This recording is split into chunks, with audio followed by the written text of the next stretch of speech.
Hello and welcome back, everyone, to Pull for Initiative, the Dungeons and Dragons live stream where the audience influences the story.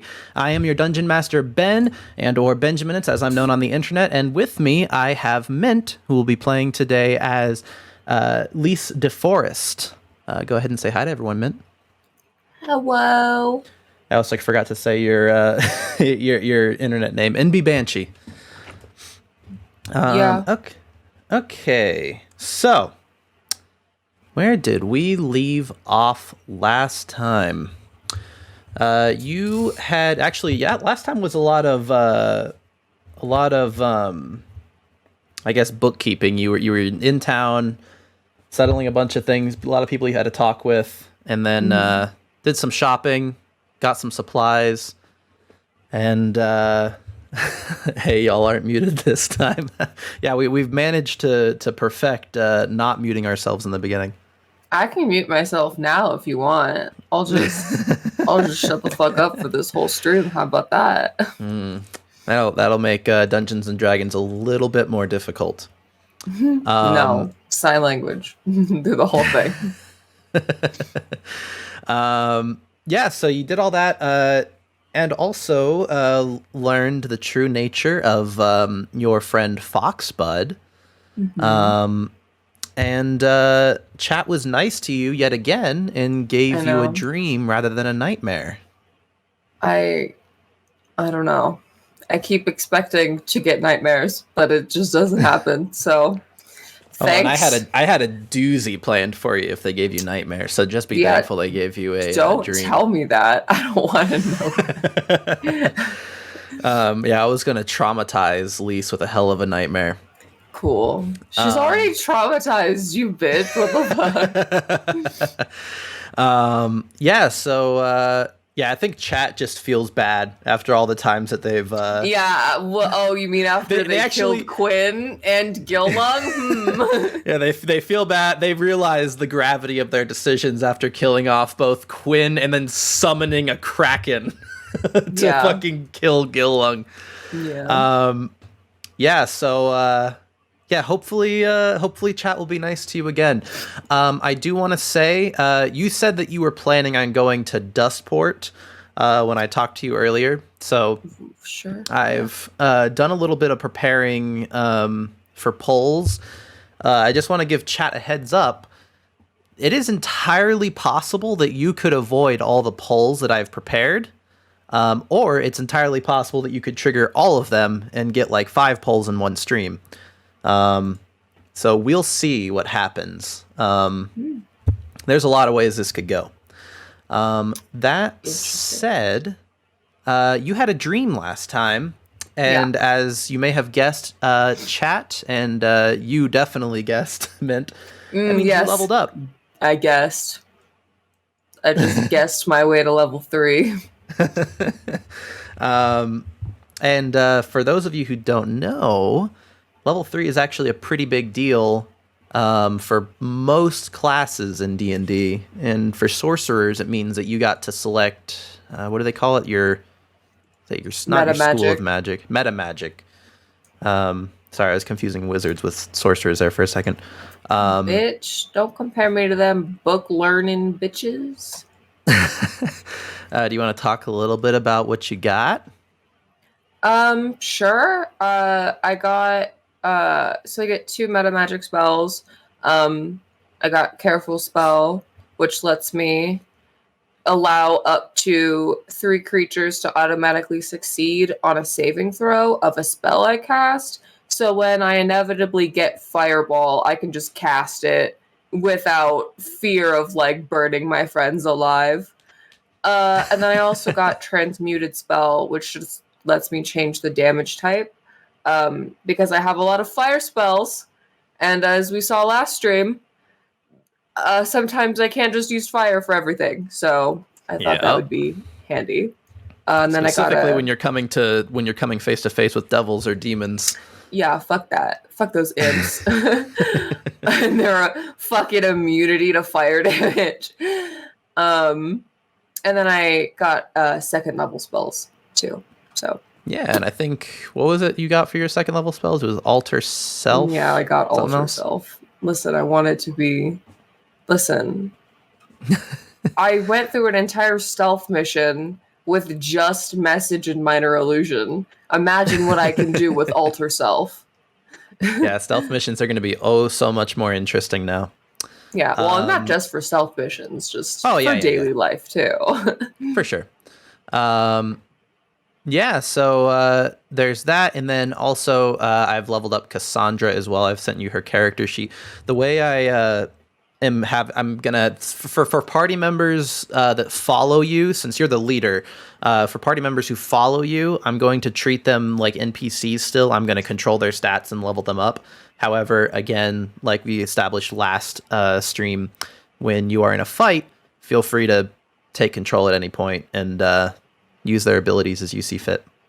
Yeah. All right. All that said, you've hit level 3. You're feeling powerful. And you wake up the following morning directly after that dream. Cool. I tell Cassandra about my dream. I think so. Like the dream, to recap for everyone, you were in a strange bog that you've never seen before. You don't recognize, and the further you went into the bog, the more powerful you felt. You felt good, and you felt a looming sense of danger throughout the bog. But it felt like it's like a danger that wasn't directed at you. You felt like this bog was incredibly powerful. But not hostile towards you. And once you got a magic bog, once you got deep enough into the bog, you found another Lys who, upon touching hands together, a ring of fire surrounded you, and you felt so incredibly good, like you had realized some sort of destiny. And you woke up shortly after that. Yeah, I'm gonna be pretty powerful. It's just a matter of time at this point. It's just a matter of finding your Lys twin. There's another me out there somewhere, and I gotta find her. I think you explain all this to Ramhorns, to Cassandra, and I think she doesn't really think too much of it. She kind of like says, "You just have a." Yeah, you have a lot of weird dreams too, then, huh? Yeah, no, but listen, I think that the dreams are actually I think that they mean something, right? Because remember when I told you I had that dream that was actually like a memory? I don't know. I'm not going to just dismiss it offhandedly. I think that I'm going to write it down and remember it in case we ever come across a really scary bog somewhere. She says, I guess that's fair. What do you think? It was like some kind of like divination? Like you think? I don't know. I'm a sorcerer. I'm not a divination wizard or whatever the fuck. I'm not an oracle. You don't think you have a twin, do you? Oh my god, I would die. I don't want a twin. I'm an only child. She says, I mean, I don't know how else to interpret that other than like a twin or maybe a sibling. Oh god. I hope not. I don't think I'd be good at having siblings. She says, well, I'm gonna head downstairs into the tavern area. I'm fucking starving. Okay, let's go. Cool. Yeah, you guys head down into the tavern. It's relatively early in the morning. I don't know how early of a riser Lys is, but Cassandra tends to wake up pretty early in the morning.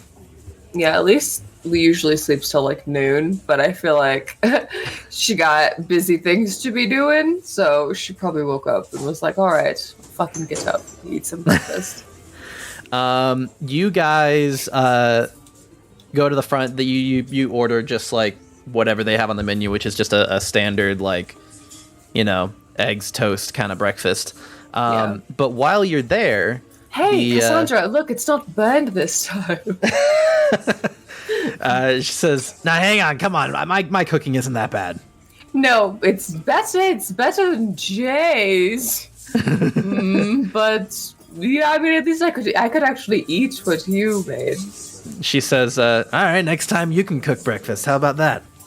Oh, you don't want that. You think that you burn stuff? Have you met me, Cassandra? Do you think I could make something without burning it?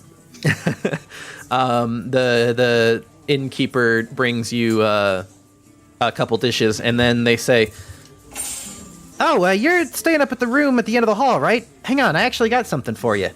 And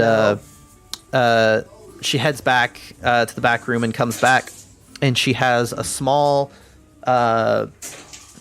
bag that she places on the table, and it has a note with it. And she hands the note to you, and it has the Umbra Arbiter's seal, wax seal, sealing the envelope. Okay. I show it to Cassandra, and then I open it. Yeah, you guys read this together. It's it has a paragraph of text, and it says, "Hi, I didn't want to disturb you, as you're no doubt preparing for your next adventure. Inside you will find 2 arcane phylacteries. I threw them together last night. These boxes can safely contain, in a pocket dimension, any dangerous artifacts you may encounter on your travels. I doubt you'll encounter anything in need of containment for this particular contract, but you never know. It happens more often than you might think in this line of work." And sure enough, inside the bag, you see 2 of those golden boxes with the black roots entangled around them. Nice. Hell yeah. Cool. I put it in with the rest of my stuff. Or no, I give one of them to Cass. Like, cool. You hold on to this one. We each have one. In case one of us gets separated or there's multiple artifacts. Says, yeah, that sounds like a good idea. Yeah, you have fun. But I don't think we're hunting anything magical this time, are we? Listen, I don't know. God only knows, right? Or gods, or whatever the fuck. Bedlam only knows. Anyway.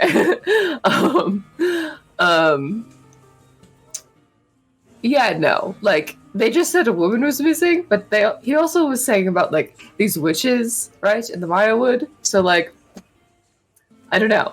There's magic involved somehow. It's probably better safe than sorry. Yep.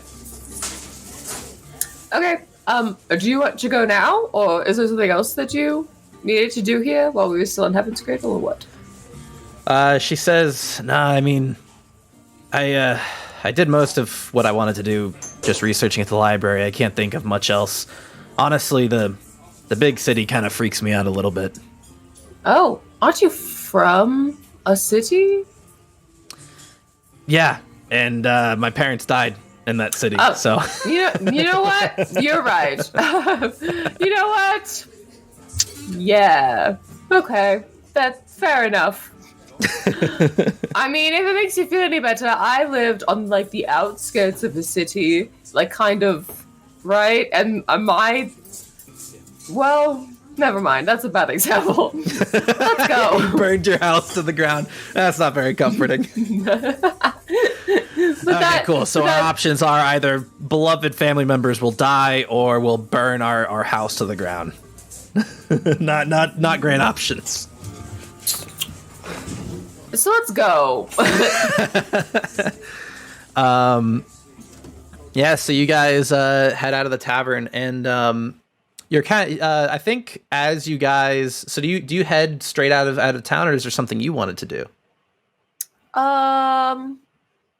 No, I don't think so. I got everything from the market that I wanted. Do we still have the horses? Because I know they said we only had those for a week. Are we gonna have to rent new horses? That's a good question.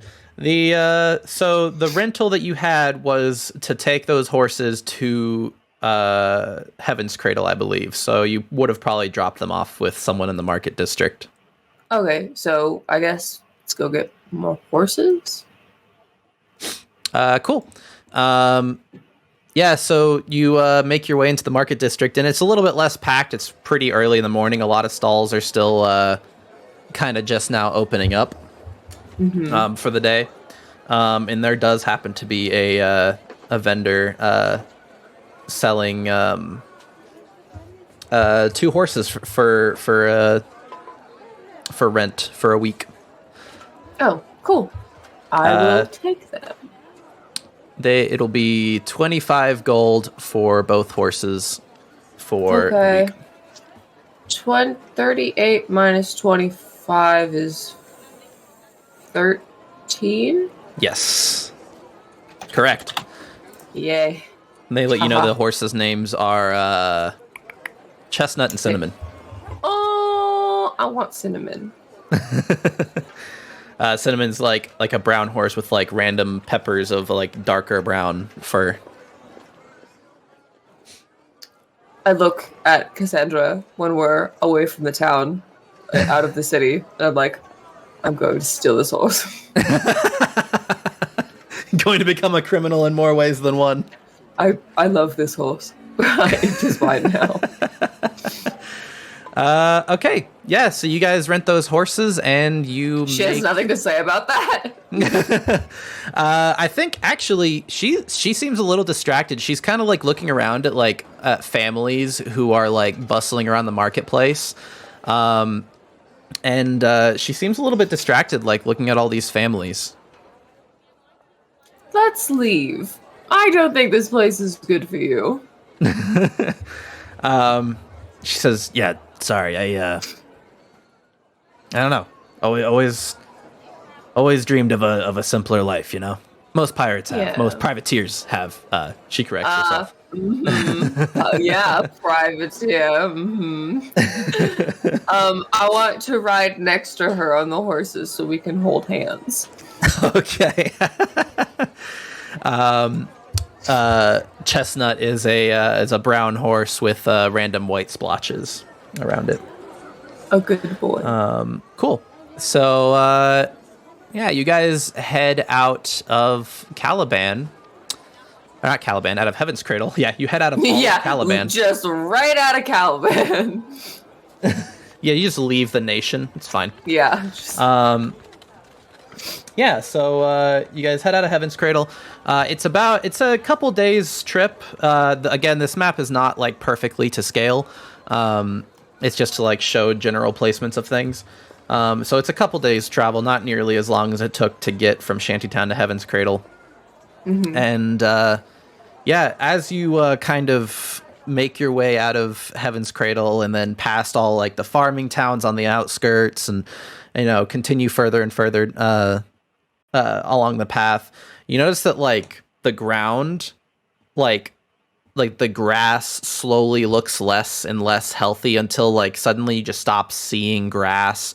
The ground just starts like looking very dead and dry and arid. The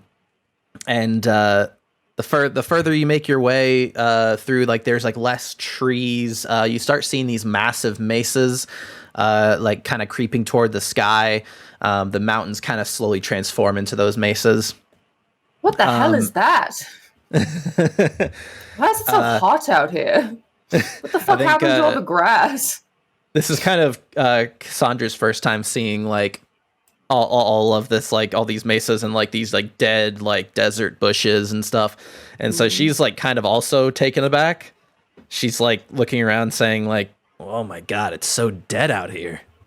Jesus, how does anyone live here? And the further you continue through, you begin seeing no trees whatsoever until finally, after a few days' travel, you eventually begin seeing Dustport in the distance. Yeah, what does it look like? And we're actually going to go ahead and switch to that map now. Does it look like an old western town? It does, actually. As you approach, you see kind of like a row of like old, like, you know, like you wouldn't recognize them as this, obviously, but like western style like poorly put together houses. And as you make your way closer and closer to the city, you begin seeing that there's actually a lot of people gathered in like the center road that kind of splits this small town down the middle. There's a lot of people gathered here, like all encircling something. Oh god, this place looks like a shithole. I mean, what? Oh, what are those people looking at?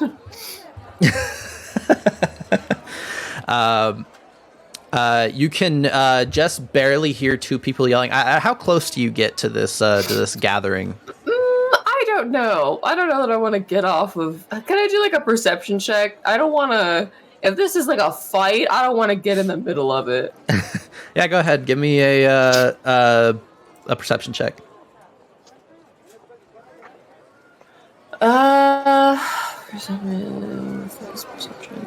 Perception. There. That's a nat 20. Okay. Yeah, with the nat 20, you get a pretty good survey of what's going on. A lot of people seem to be like yelling at these two people in the center. We don't need violence in town. Come on, none of that now. And you actually see like through the crowd, there are two people in the middle of this circle. And one of them is this orc with a yellow grid print shirt with a vest over it, some chaps with tassels along the sides and big leather boots, and some short, coiffed hair. And they say, no, Tim, you don't want to do this. Think about it. You don't want to face off against me. Just walk away. I don't want to hurt you. And the other person you see kind of has a red bandana around their face with this big hat with like this large rim around it, and is wearing this like all like dark brown like leather ensemble, and they pipe in and say, "I got nothing to say to you, Spur. You and the rest of the cattle lads are just turning the other cheek while this town goes to shit. Now draw!" And just like that, both of these characters pull out flintlock pistols, and you see Bedlam appears behind the orc with the yellow grid print shirt, and he says, My, these lads are getting all riled up!" And the bandit-looking one fires their flintlock pistol and misses the orc, but and Bedlam pretends that it hits him instead, and he goes, "Oh, you got me, partner!" and spins around. He has like a little black and white cowboy hat that flies off, and he like goes stiff as a board and falls over and pretends to die. God, I wish you really would die. And at the same time, this other character that the bandits seem to refer to as Spur pulls out a secondary flintlock pistol, but this one looks slightly different. With a nat 20, you see that this flintlock pistol has a rotating barrel on it, and they use their second hand to fan the flintlock hammer and fire 6 shots, bang, bang, bang, bang, bang, bang, bang, all at once, and the bandit falls over dead. What the fuck did we just walk into? Okay, I might want to leave. I don't know. This looks bad. What the fuck was that? That man has a metal thing and just killed the other one. And next to the orc, Bedlam is on the ground and reaches a hand to the sky and says, "Tell my spouse that they don't exist," and lets his arm fall to the ground. Jesus Christ! Yeah, you stay there. You stay dead. you do that. Anyway, what the hell? I just look at Cassandra. Is this normal? What the fuck? Cassandra is fully stupefied as well, and she says, what the hell just what kind of weapon was that? Do I look like I would know? It kind of looks like those that you have, right? What is that? She says, "Well, these are flintlocks, but that one fired multiple times." I don't know what any of that means, but okay. Well, that's weird. We should probably leave them alone, right? The orc speaks up and says, "No, come on, everyone! You just get on, This is no, nothing to see here. And then starts waving everyone off, and people are slowly dispersing. Well, that was an interesting introduction to this town. Moving right along then. I guess let's go try to find the guy we're looking for, right? Yeah, I mean, fair enough. And as you're looking for where to go next, I think you guys are kind of, since you're just kind of hanging out and watching, you're just these two people, sitting on horses at the entrance to town, and a dwarf man approaches, and he's dressed possibly the most outlandishly you've seen yet. He's got a full white suit on with a black bow tie with like two little tassels coming down, and a big brimmed hat with it that kind of like seems absurdly tall. Benjamin. And, like, every time you look away and look back, it almost looks taller. Benjamin. But you can't like prove it for sure. And he speaks up and says, "Well, howdy. My name's Duke Dimmadust, mayor of Dustport and owner of the Dustport Dimmadudes." Yeah, no, I'm sure it is. I'm sure that is your name, and this is what you look like. And he says, now tell me, what brings you to our fine town? Yeah, I see you're seeing our worst side right now. Like, she's just looking at his hat and like squinting at it like, there's no way it's getting bigger, right? It's Honestly, every time you look at it and look away and look back, it seems like it's slightly shorter or slightly taller. You can't get a beat on just how tall this hat is. Sir, is your hat magic? He says, "Well, I'm a fine Dustport gentleman with an even finer hat. Of course, my hat's nice and big." No, I didn't. I didn't ask if it. What? I asked if it was magic. He says, "Why? No, why would it be magic? Come on now, it's just a hat." And you look away and you look back, the hat is a foot taller. Anyway. I'm looking for Flint West Plain.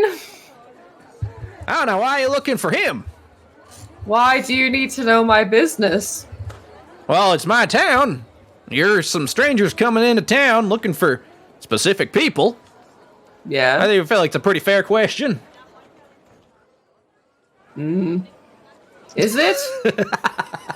Tell me why your hat's getting bigger and smaller, and I'll tell you why I'm looking for Flint West Plain. So I don't know what you're talking about. My hat's just a hat. No, I think you look away. You look away, you look back, it's a foot shorter again. I think your hat is cursed, sir. I advise you to seek magical help. I have no idea what you're talking about. I feel like a demon has claimed your soul for this hat. Says, now why are you obsessed with my hat? What are you doing here in Dustport? It keeps getting bigger and smaller. Why would you admit that your hat is magic? Are you embarrassed? It's a pretty cool hat. Why would you just admit that it's magic? Says, I don't know what you're talking about. I think you've been cursed. It's a perfectly normal hat. I think you need to go see a priest. Is there a church in town? Bedlam actually appears while you're having this conversation and stands next to Duke Dimmadust. And he actually like holds out a hand to the hat and holds his hand up to it. He's like, all right, how about this, Lise? You look away and then look back and we'll see if it grew.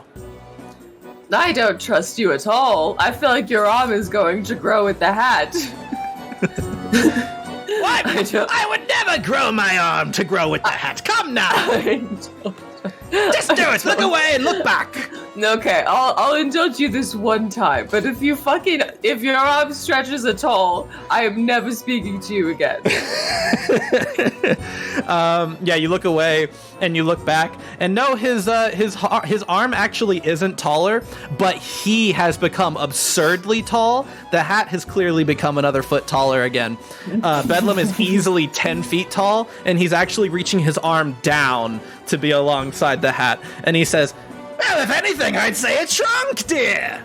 I don't have time for this. I am going to have an aneurysm if I continue this course.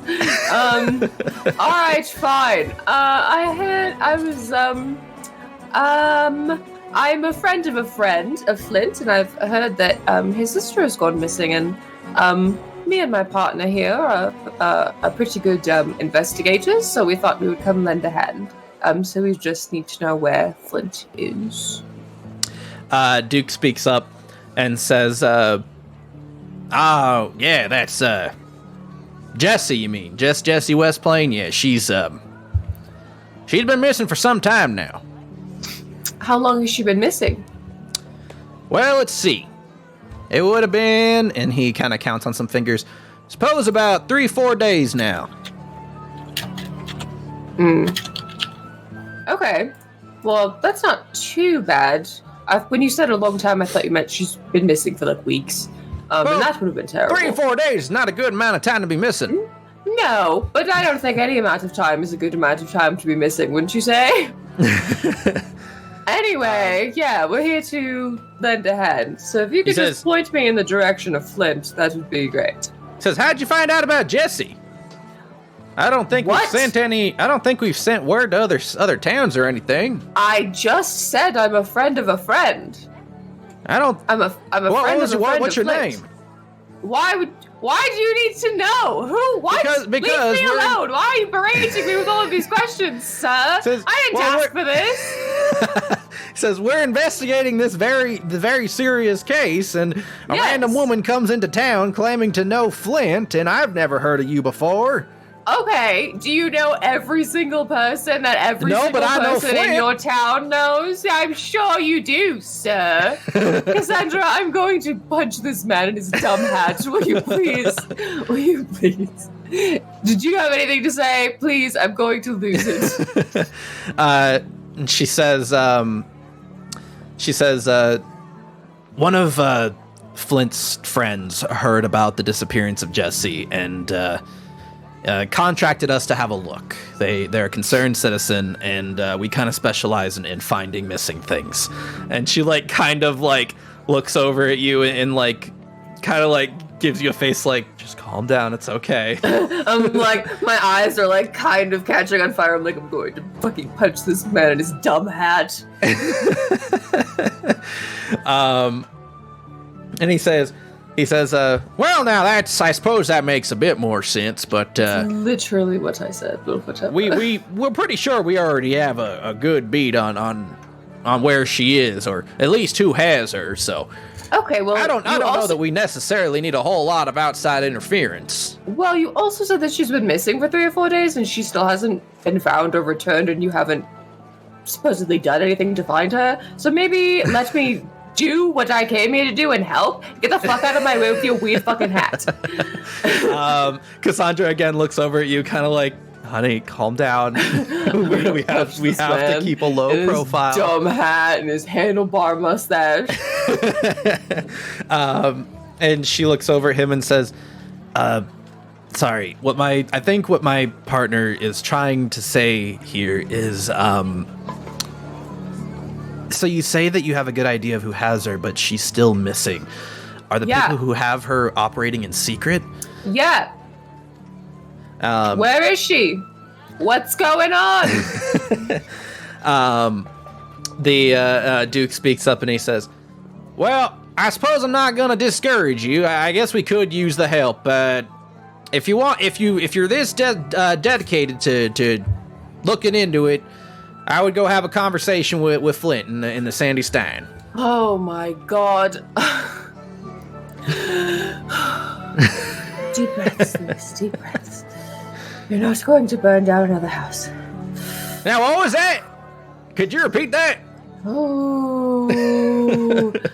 You said he was where? Where did you say he was? In the Sandy Stein. Okay, I'm going to go there now. And I hope to God I never see you again. Goodbye. And I just turn the horse in the direction of the swamp. Okay. So You make your way over to the saloon. Like, that guy was so fucking stupid, right? I'm like, like yelling at Kassin. Like, he was so incompetent. I literally told him exactly what we were here for, exactly what I was doing, and he was just asking me a bunch of questions. And then he just tells me, oh, I think you need to go talk to Blade. That's the first thing I said to him, was I need to go talk to Blade. She's kind of patting you on the back, like, trying to calm you down, and she says, "This is your first time going undercover, huh?" I hate men. They're so stupid. That fucking man in his big hat. I'm gonna steal that hat by the time we're done here. Yeah. So you rope your horse's reins around a little bar by the door, and there's like these two like half doors, like saloon doors that you guys push open to get in. And the room is relatively empty, save for an Aarakocra person with a vest and tie, a long sleeve shirt, and like a dirty bistro apron behind the bar. And there is a human man leaned back in a chair with his big snakeskin boots propped up on the table, and his big hat pulled down over his face, and a poncho around him, in a big shiny belt buckle that says "Yeehaw." Oh my god. I don't know what that means, but I don't think I like it. Cassandra. Okay. Ooh. Deep breaths. Okay. It's fine.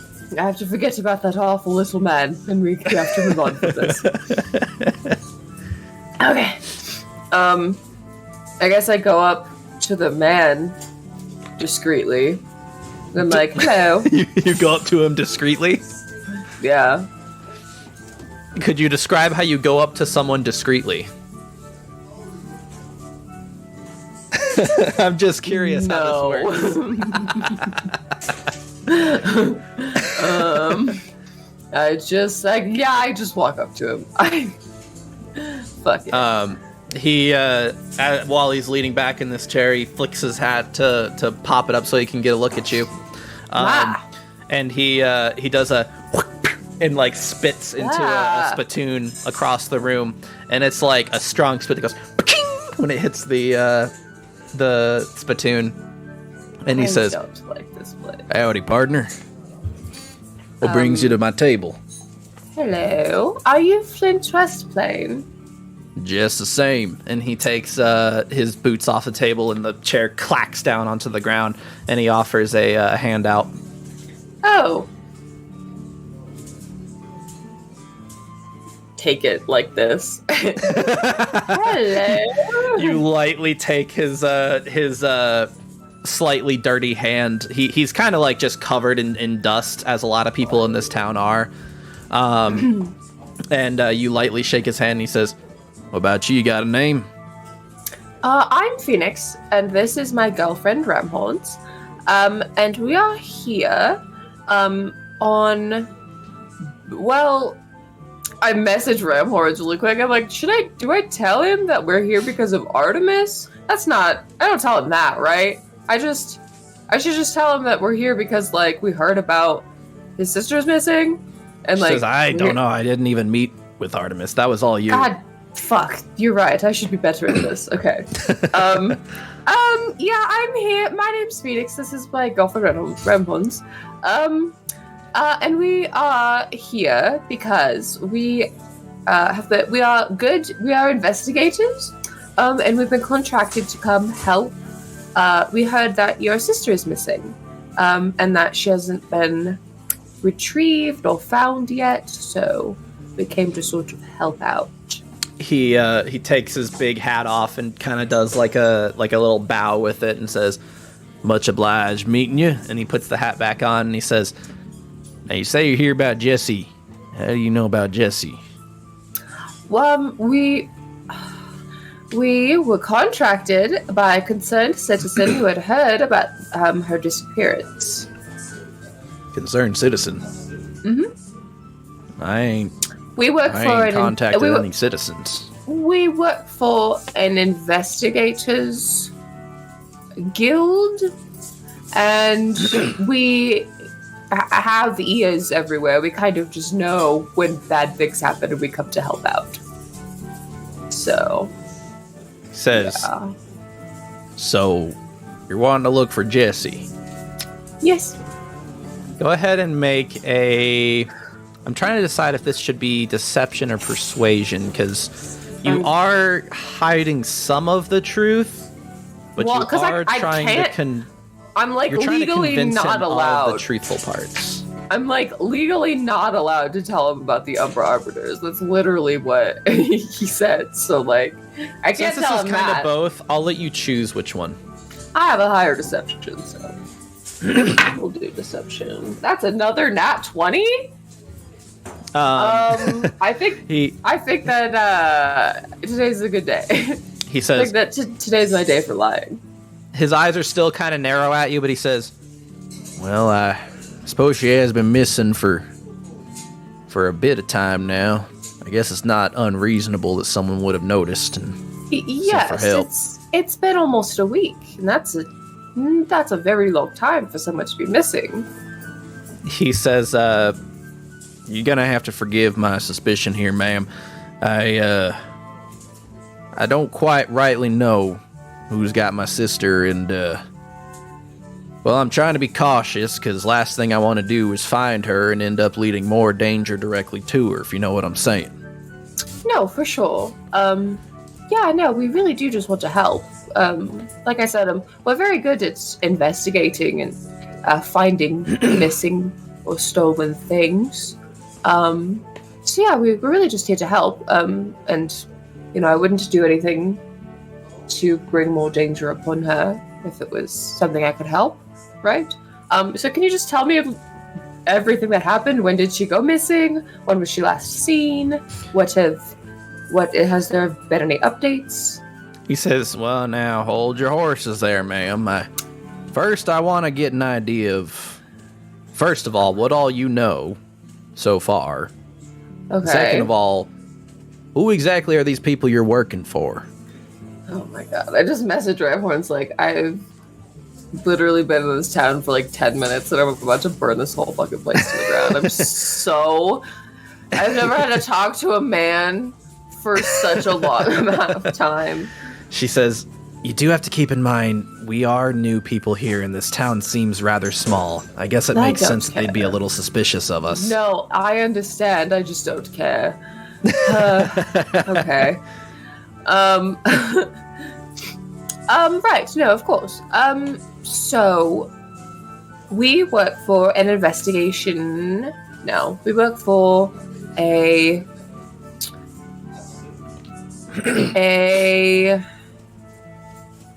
private investigators guild, sort of. I guess is the best way to describe it. We specialize in finding things, people, anything really that has been lost or stolen.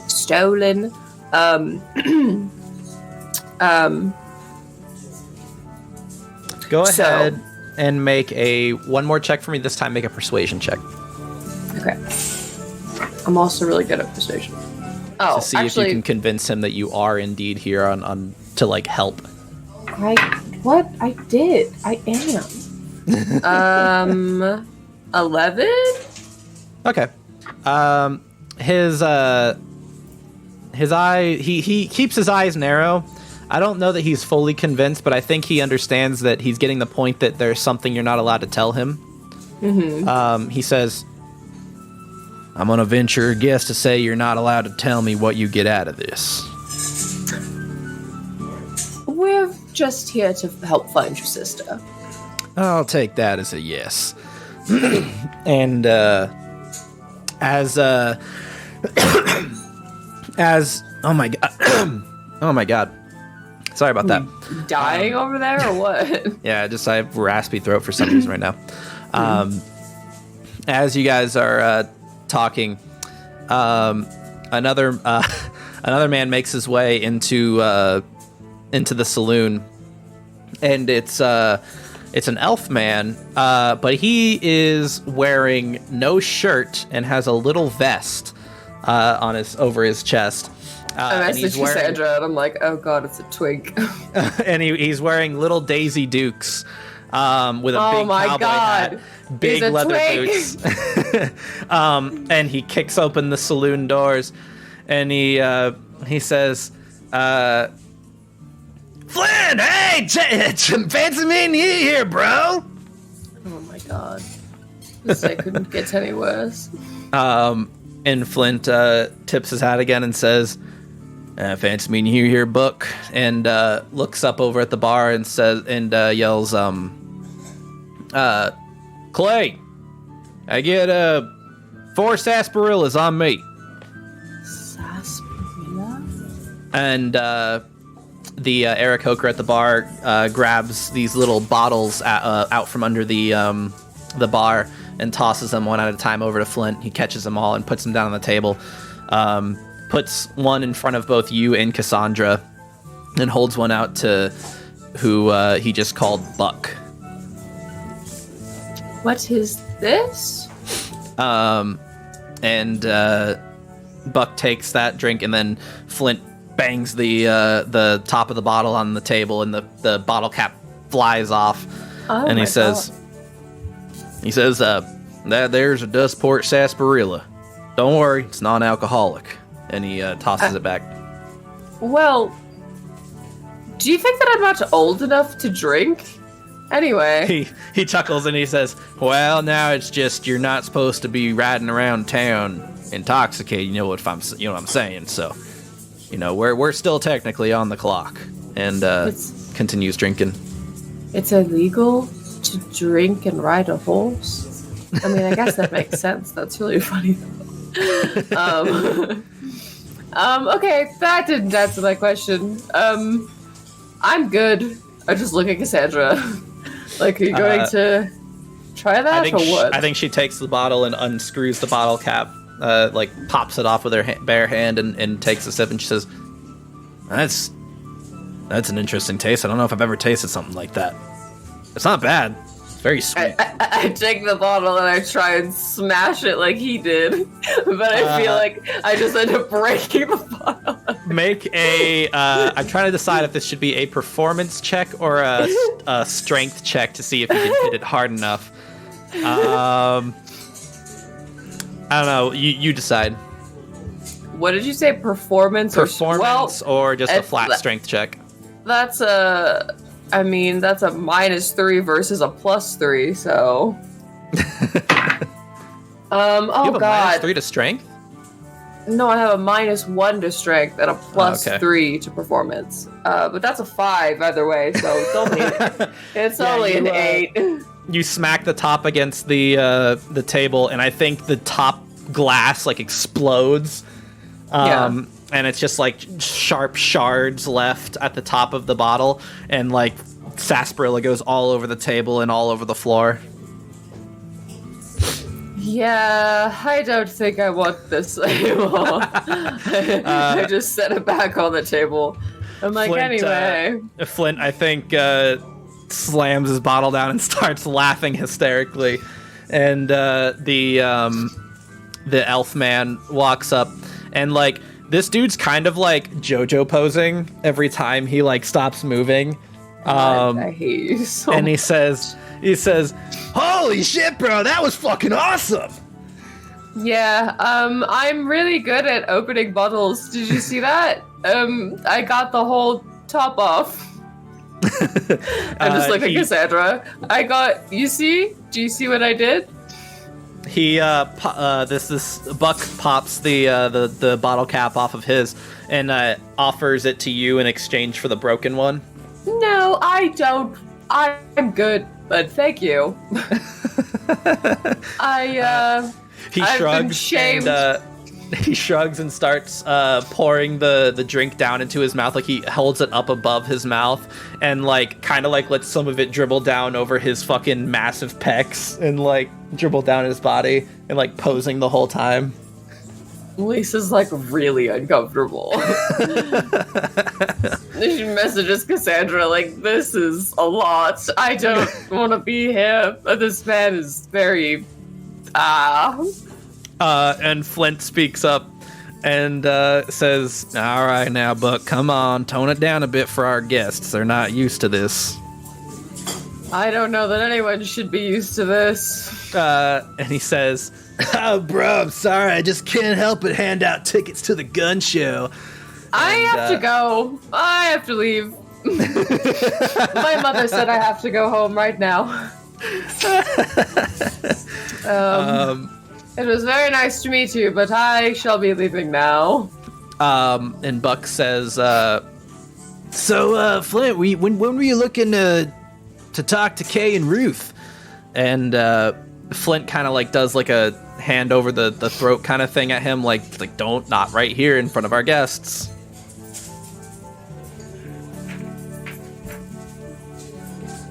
Okay. I don't know what... Is that the whole response? I don't know what you want me to do. Whatever. I have to go. I don't like being here. Okay. I'm very uncomfortable. I have to go home. Okay, so where are you going? I have to talk to this man, but now I'm really uncomfortable. I don't want to be here anymore. Listen, I'm not to be like super rude, but I need like information, and I'm gonna throw up if I'm staying here for much longer. Can we talk about what we were talking about before this man became a thing? Oh no. So the whole time you're talking with Flint, Buck just keeps JoJo posing and like flexing and stuff off to the side. Lise just like takes out a notebook and writes down "man with big hat" and "twink" and just tucks it away for later. And Flint speaks up and says, "Oh, actually, sorry. What did you ask Flint? Can help? What? We're having a conversation about his sister, and then this man showed up. Brain fart. You're fine. No, I was like, what happened to your sister? Like, when did she go missing? What's the whole thing? And then this man showed up and ruined my life. He says, well, I suppose that means you probably don't know a whole lot about this then, huh? And he says, no, yeah, we just were told that she's been missing for a few days. He says, well, to give you the general rundown, I suppose you can ask just about anyone in town this, so it's not exactly a closely guarded secret. She disappeared one night, out of the blue. No one, as far as I've been able to tell, no one has seen her since, and no one saw precisely where she went. There was no loud sounds, no signs of struggle in her room. It's almost she just was teleported out or something. Well, that is a possibility. Did she know magic at all? Well, no, I don't think many people in this town do, if I'm being honest. Well, your mayor... Whoa, I don't know what accent that was. You're picking up his accent. I know. I think that I have that problem. I hear someone speaking with an accent, and my brain decides that I also need to start talking like them. And so it's really hard doing an accent and talking to somebody with an accent because it starts to, like, mix together. Well, your mayor definitely has a magic hat, so I don't know about that. But not many people here are magically adept, or no, or what? He says, well, I don't know if you've noticed here, man, but we're a bit of a dirt water town. Not a whole lot of fancy folks among us. There's well, not everybody who does magic is fancy. Says, we're a simple town, or at least we were. And, we've been a bit distrustful of you, probably, because we don't get a whole lot of visitors, to be quite frank. No, I understand that. That's fine. That's all right. That's normal, I suppose. I just am trying to get a gist of what happened here. So she just disappeared. You saying that she just seemingly disappeared into thin air. So I'm saying that sounds like magic. Or have you considered that she just left? Like she of her own accord and volition decided to leave? He says, now why would she do that? Well, I don't know. That's why I'm asking you. It's your sister. Tell me about her. What does she do? What does she like? Who does she hang out with? Who are her friends? Does she work somewhere? He says, well, she was certainly friends with most of the cattle lads, and she didn't, as far as I know, have any reason to flee town. I don't think she was mixed up in anything, and okay. No one was keeping her here. She's certainly allowed to leave. I just don't think she would leave without telling anyone. Mm-hmm. It just, were you too close? Are your parents here? Does she have, like, a best friend? Do you know if she was in a relationship? Who are the cattle lads? Says, well, no, our parents are, no longer of this world. Okay. I'm a bit protective of my sister. She's the last family I've got. Sure. Okay. Does she have a boyfriend, a girlfriend, a partner? Well, not as far as I know. Okay. Who does she? We're pretty close. Hangs out? I feel like she would have told me if she did. Okay. Does she have a job here in town? Says, well, again, she's member of the cattle lads. We kind of keep the peace around town. We're kind of the unofficial guards of the town. We don't actually, we're not on any particular payroll, but most people here aren't. We, the whole town functions because, everyone does their part. And our part is making sure that unsavory individuals don't go around robbing people around town. Okay. Interesting. So she was sort of... Okay. That's interesting. So, as a member of the... What did you say? Cattle lads? Just the one. Do you have particular information about people? Or is that sort of just you pretty much just patrol the town? Yeah, we kind of just hang around town, help out where we can. Mm-hmm. Occasionally, we'll help with different odd jobs if people need help with lifting things or what have you. Okay. We keep the town running. That's kind of our whole deal. Although lately, Duke Dimmadust has been having us dealing with this spring of bandits around town. When did that start? He kind of thinks about it a little bit and says, it's hard to say exactly. They're a bit unorganized, but random members of the town just began acting out one day, slowly but surely. And I'd say the first time it happened was a few months ago. Who was the first? He says, well, I guess it depends on what you count as being the first violent act or just first technically illegal act. I guess who is the first person to do? That's a good question. Who is the first person to start acting weird? I suppose, or sort of.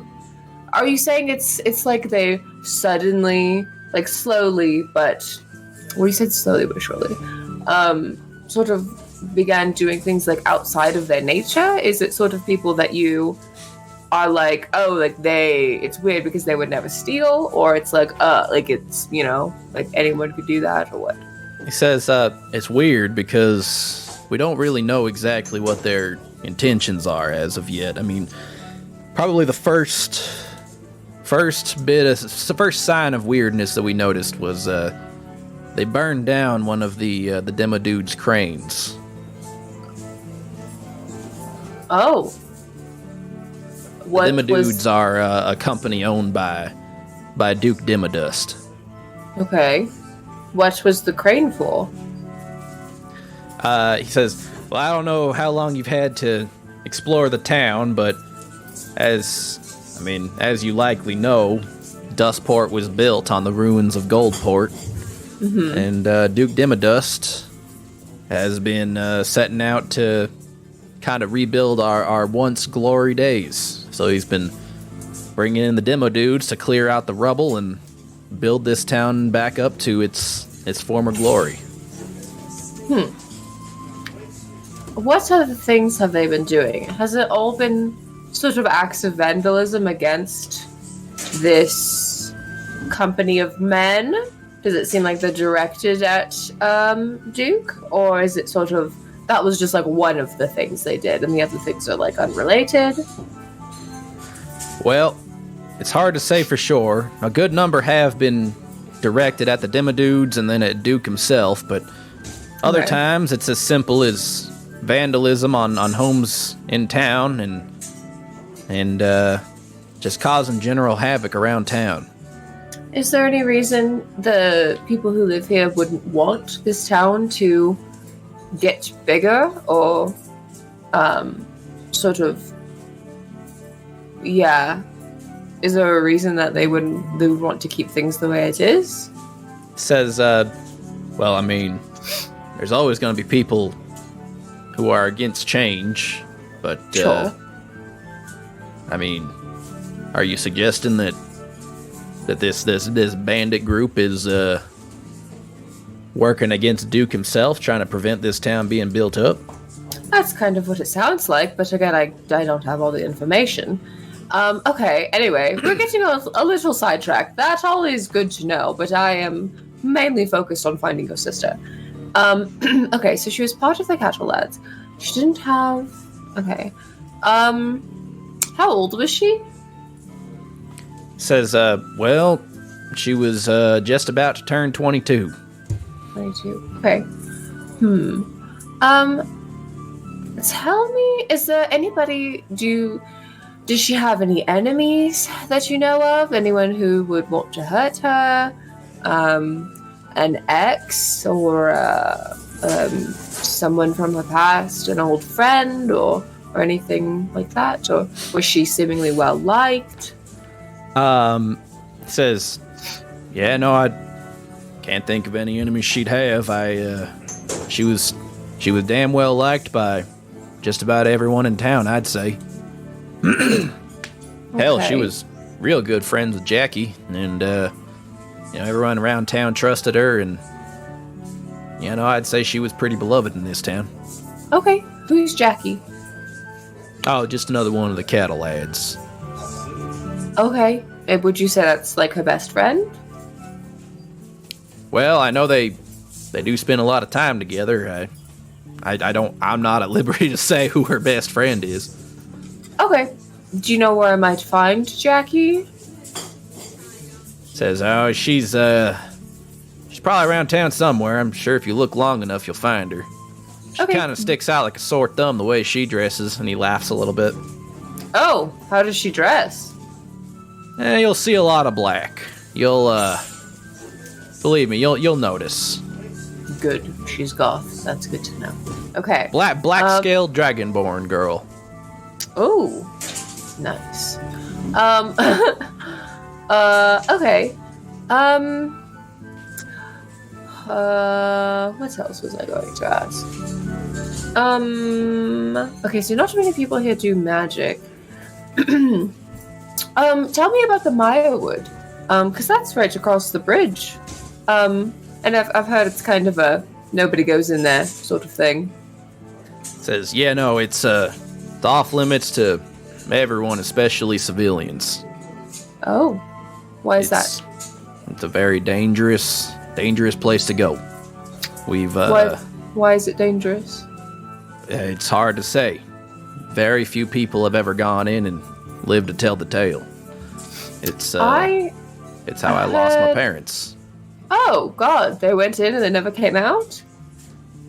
Yeah. Mama went in and was looking for the source of the great power that lives in there. You know, it's a very, very, legend says it's a very powerful force there, and she was convinced that perhaps she could revitalize the land of this town and help fix up Dustport to its once noble glory. But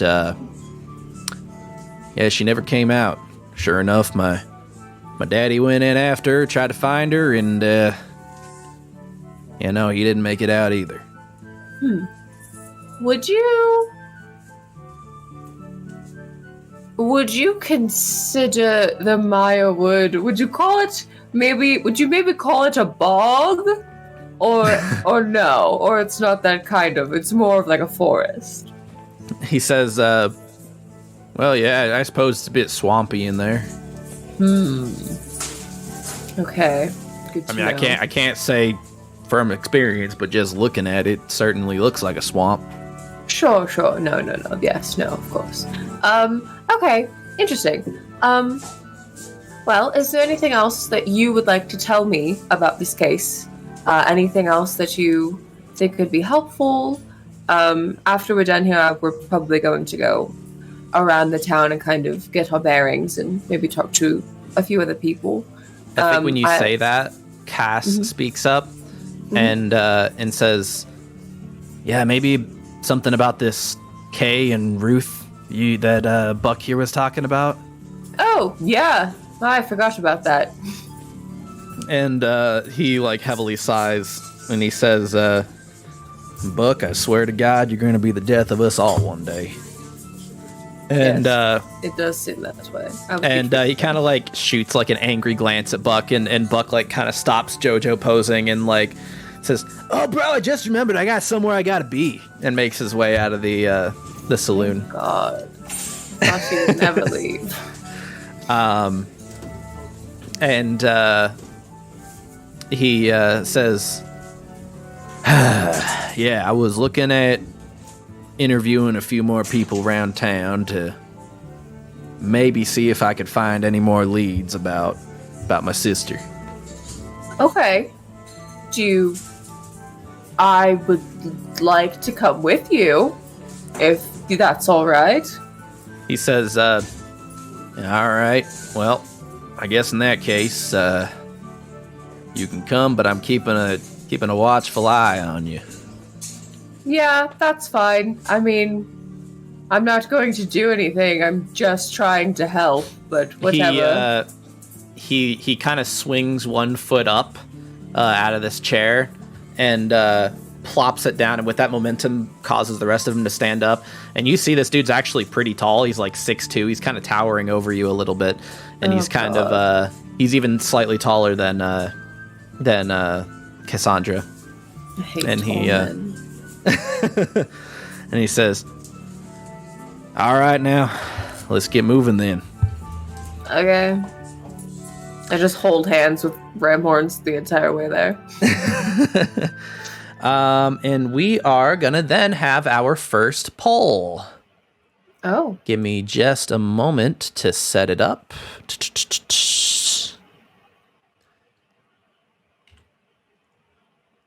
Just one moment, everyone.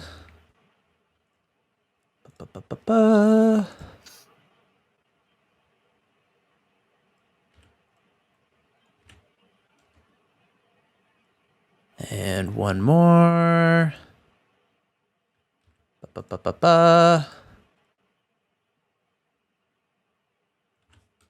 All right. So we're going to see whether or not Flint will investigate the Deadwood Lumber Mill or the Scorpion Rancher. Oh, God. Vote in chat. 1 for Deadwood Lumber Mill and 2 for Scorpion Rancher. Neither of those sound good.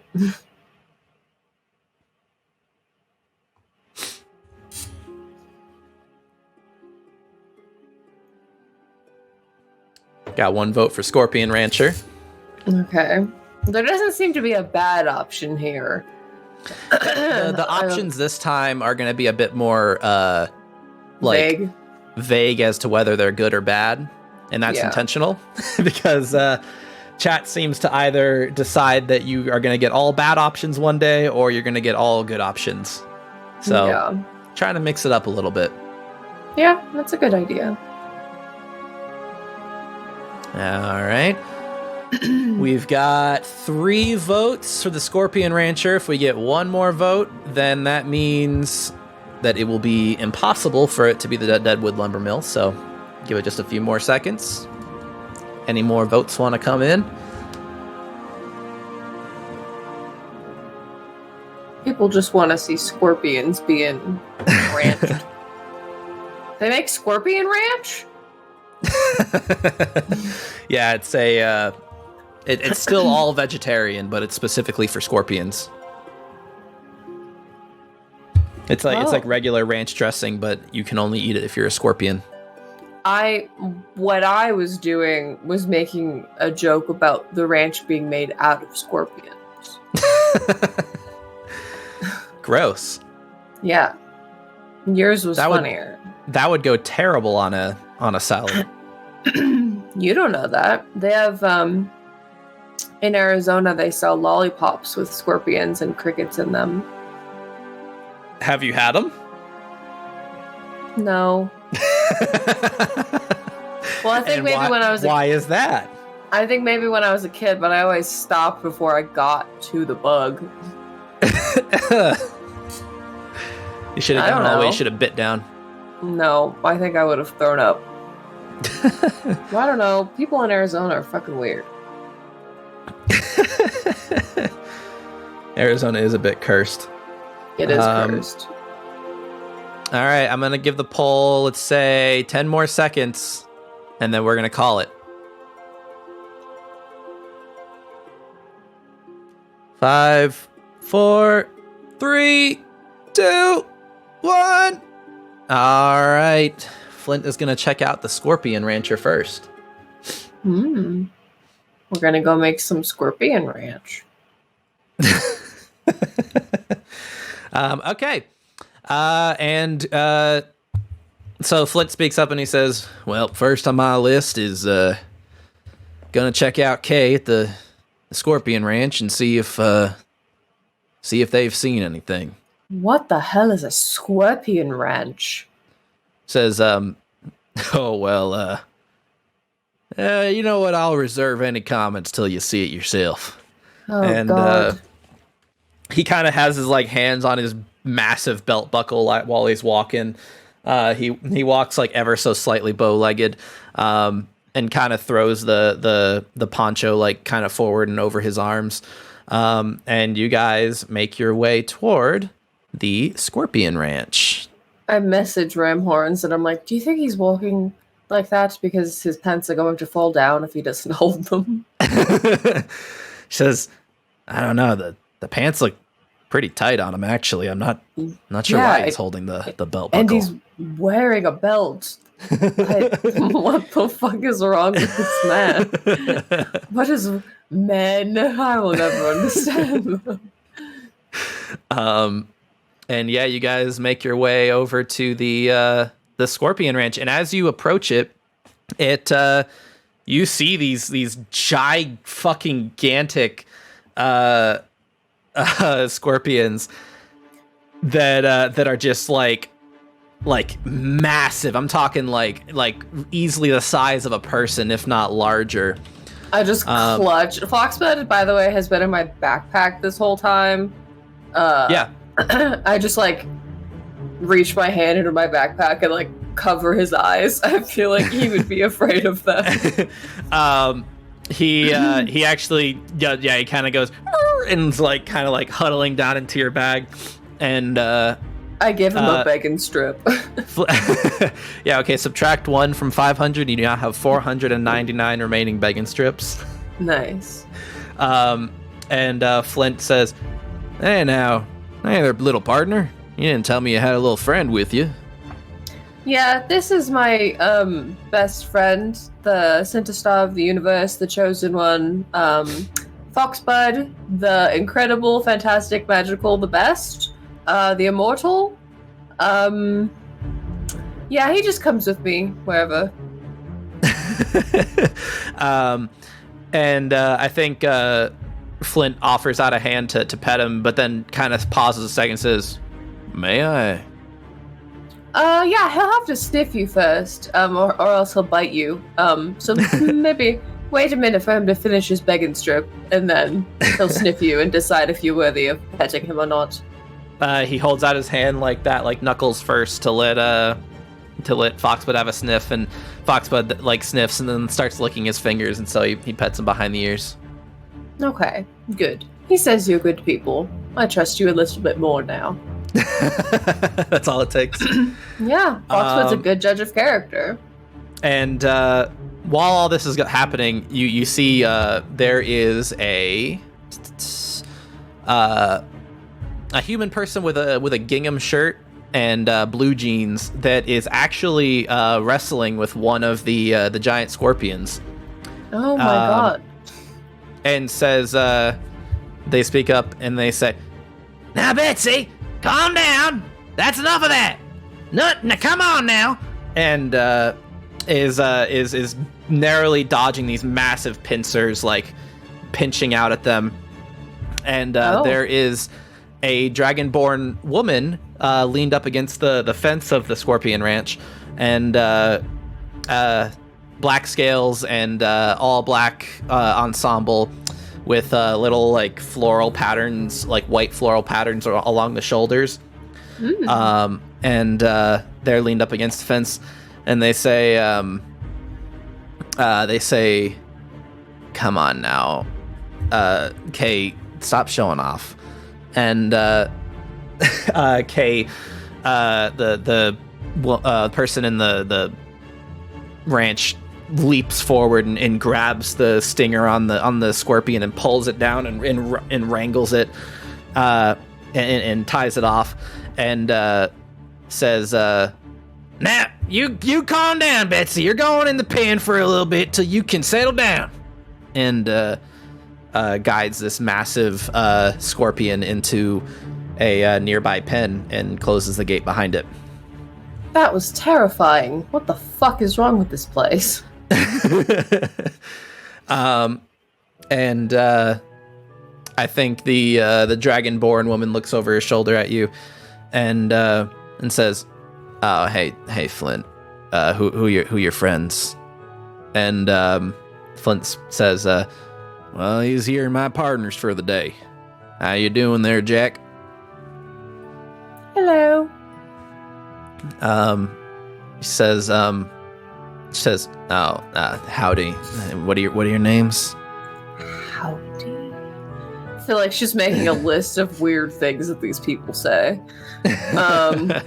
The top one is sarsaparilla, and then right under it, it says howdy and yeehaw. She's like, "Oh, hi. I'm Phoenix, and this is my girlfriend, Ramholtz." She says, "Pleasure meeting you." And the human person walks up and kind of dusts off their hands on their blue jeans, which are now very dirty and very like scuffed blue jeans. And they actually offer out a hand to you and say, "Now, welcome to the Dustport Scorpion Ranch. How might I help you?" Oh, hello. We are here. She's like looking at his hand, like not gonna take it, but still like kind of like looking between him and his hand, and just like talking.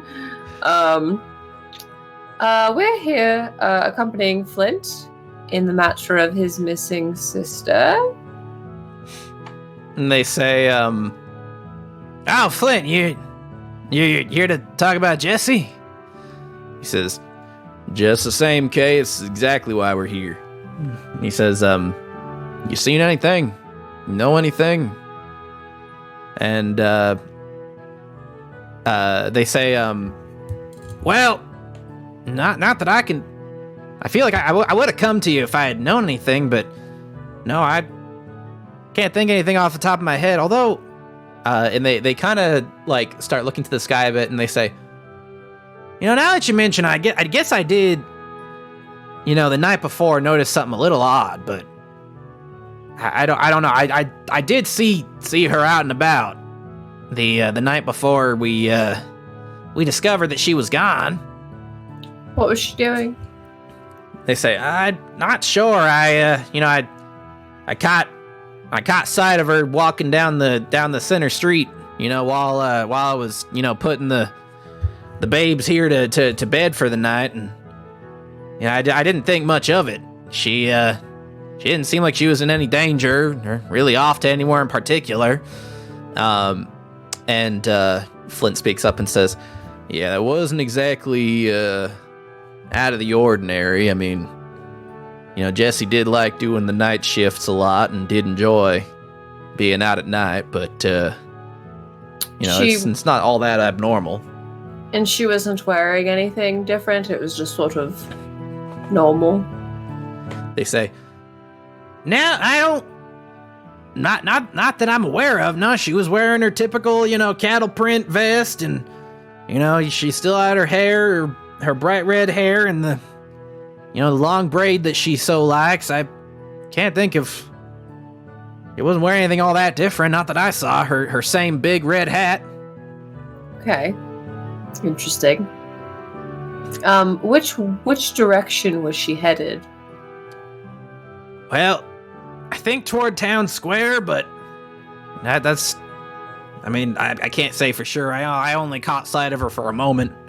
Okay, that's fine. And you're sure that's all that you saw? Just her walking down the street?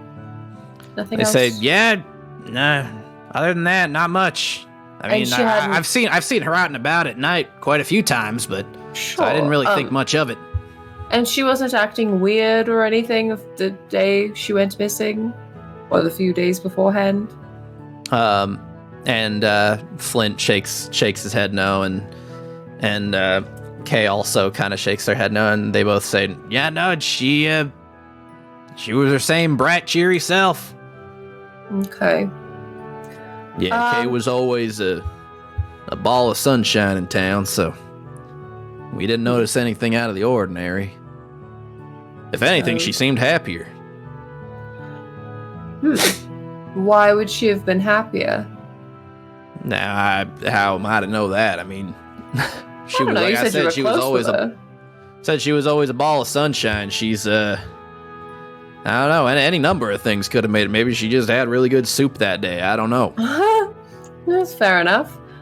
Did she have any hobbies, or places she liked to hang out, or anything like that?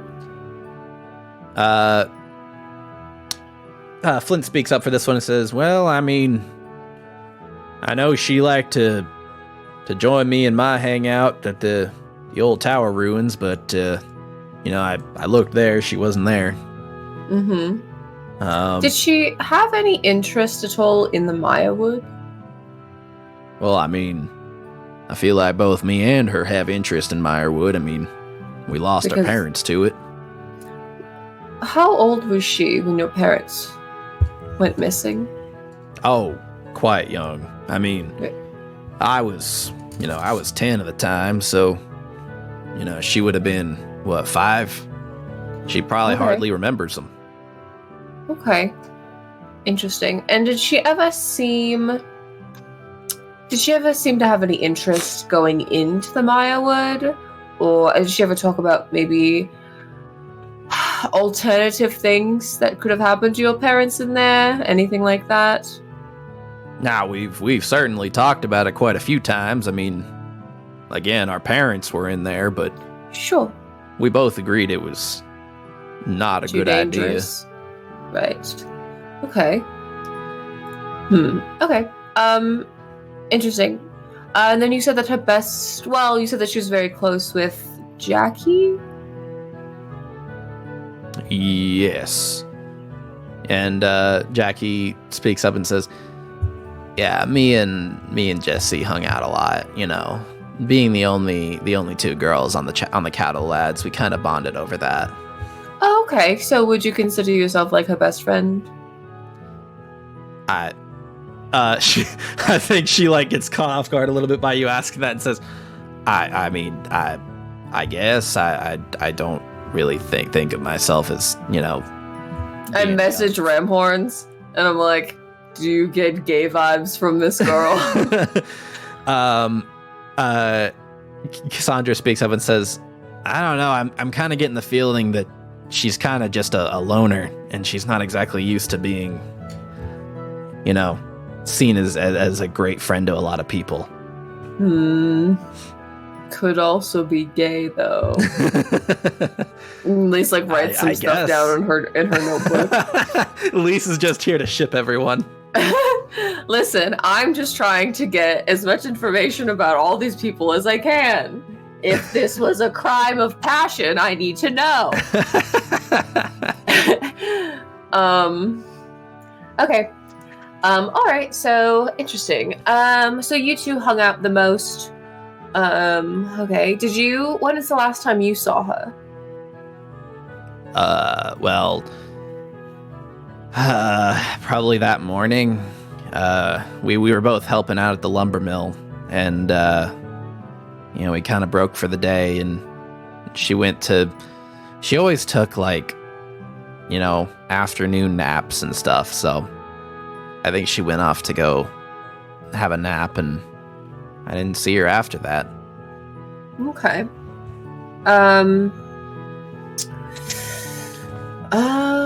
Okay. And when you guys hung out, was there like a specific place that you got together, or was it kind of just wherever? Yeah, not really. It's a pretty small town. If you want to find someone, you certainly can. Okay. And did she ever mention to you anything about the Maya Wood? Or any, you know, wanting to go in there, or anything like that? Not to me. Okay. All right. I don't know that I have any more questions. Does anyone else have any more questions? And Flint kind of sighs and says, "Yep, I had a bad feeling that there wasn't going to be a whole lot of leads here. We've been, you know, turning up dry on a lot of leads lately. Yeah. Not had much luck." This is really off topic. Why are you ranching the scorpions?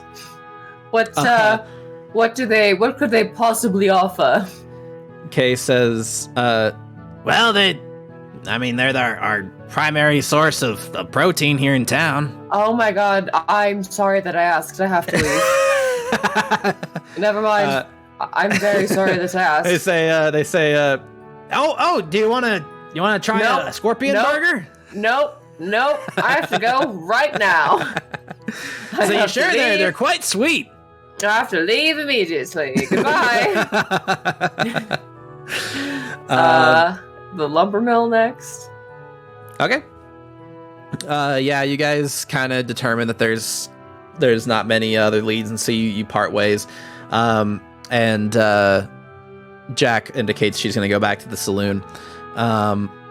And so you guys continue over to the lumber mill, and there is someone leaving the lumber mill. They've got these like bright red boots on, and they make their way out. And as you make your way in, you see a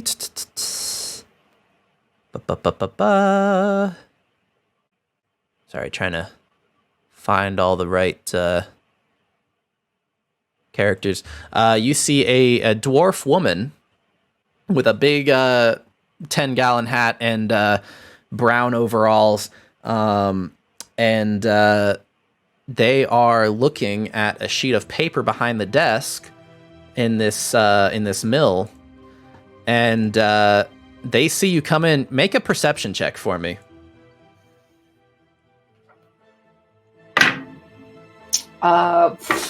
9. Yeah, so you don't catch a whole lot. But right before they remove that piece of paper from their desk, you catch the words "canaries gather" on it. But they slam their hand down on it and pull it off the table and tuck it under the desk. And she says, immediately suspicious. she says, "Oh, howdy, Flint. What you doing here in the lumber mill?" I messaged Ramhorn's like, "This woman's guilty of something." Cassandra's just like, "Yeah, that was certainly." Did you catch what it said? Yeah, it said canaries gather. This woman's part of a cult, I already know. It says canary. It just said canaries gather. Well, that's all I caught before she fucking tucked it away as quickly as her little hands could go.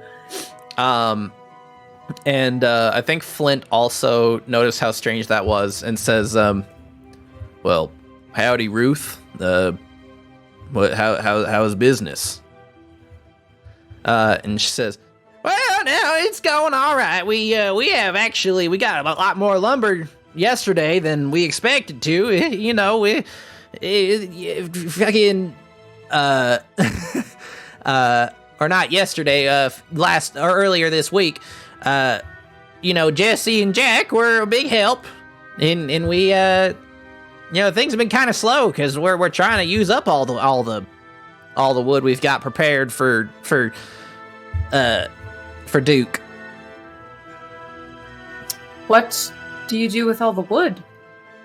Oh, it's Duke has been asking a lot of the lumber mill lately because he's not a lot grows out here, so we grow deadwood trees. They grow a lot better in arid soil like this, and we provide wood for the expansion of this here town. Oh right, I forgot he was making the town bigger.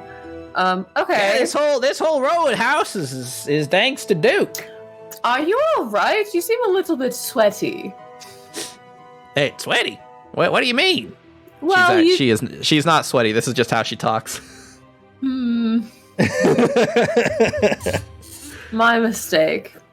Anyway. Well, I suppose she's a bit sweaty, kind of like how everyone here is a bit sweaty because it's I guess it's hot. Very hot and dirty. Ugh, gross.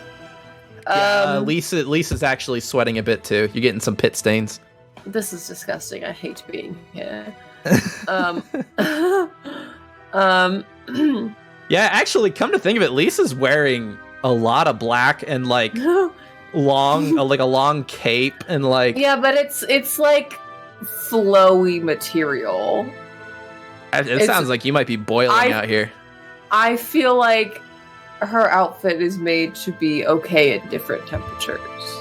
Yeah. You still Ramhorns is wearing a fucking like coat and like. Oh yeah, she's taken off the coat since then. She's got it like over her shoulder. Yeah, I take my cape off and I just stuff it into my backpack.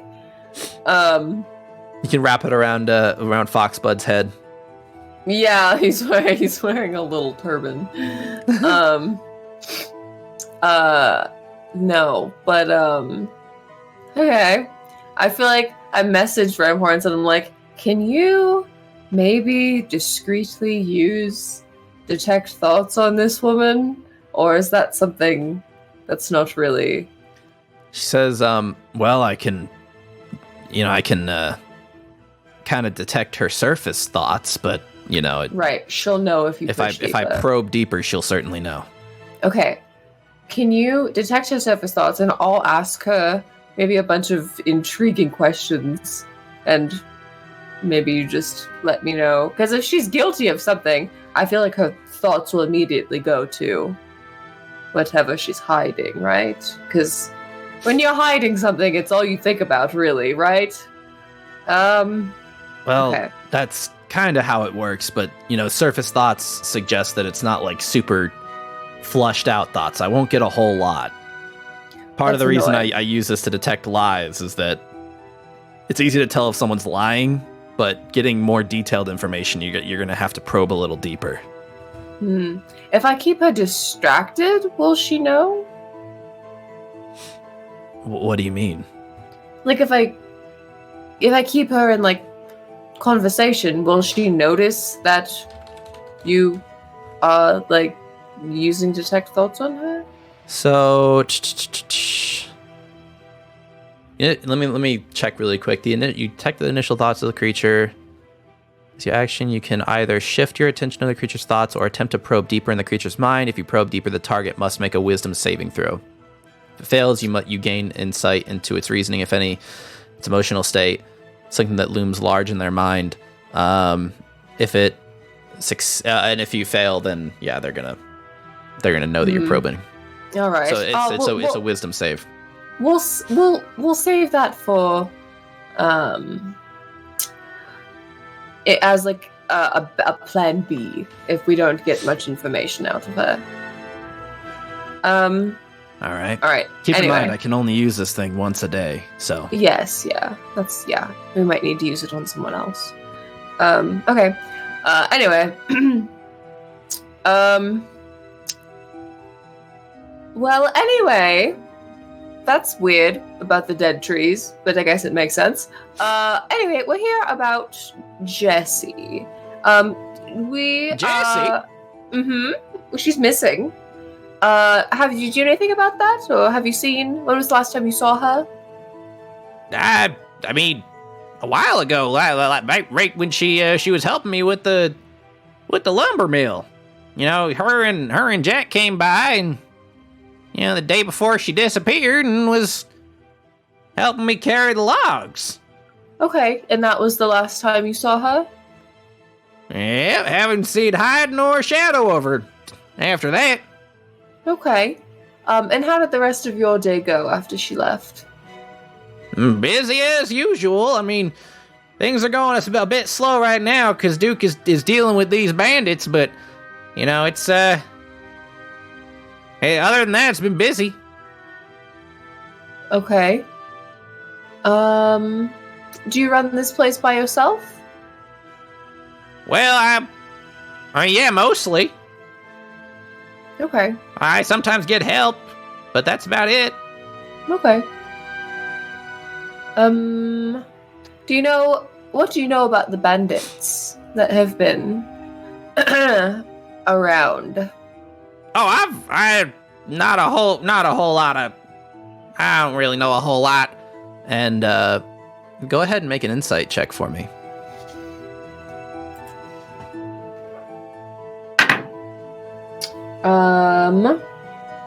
I'm gonna use my doubloon to give myself advantage. You can also have. Well, hang on. You can also have Sandra give you bardic inspiration. No, it's fine. Because you can use bardic inspiration until I tell you whatever you try to do if it's successful. Bardic inspiration is only a d6, right? Yeah. I'm gonna stick with advantage. Okay. So that is. Do you say insight? Yes. Mod 20. Okay. Yeah, you think that's Cap? Yeah. I figured. I messaged Cass. I'm like, Cap. She's fucking lying. She says, cat, like bottle cap. What? No. What does that mean? Oh my god, you're so cute. Cap means lying. Cap means lie. Liar. She's like looking around the room trying to see if there's a bottle cap somewhere. Like, okay, she's indicating a bottle cap. Cassandra, stop it. It means she's lying.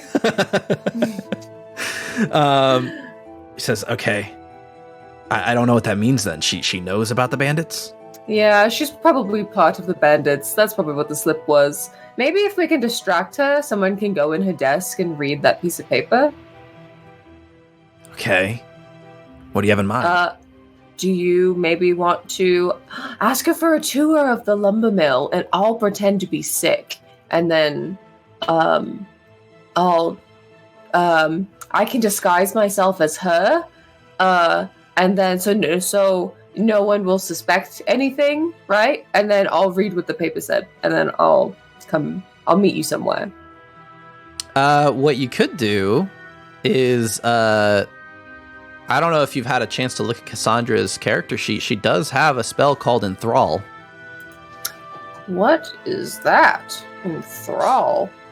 It basically gives on a failed save, the target has disadvantage on wisdom perception checks made to perceive any creature other than you until the spell ends, or until the target can no longer hear you. The idea being that like you distract them with your words.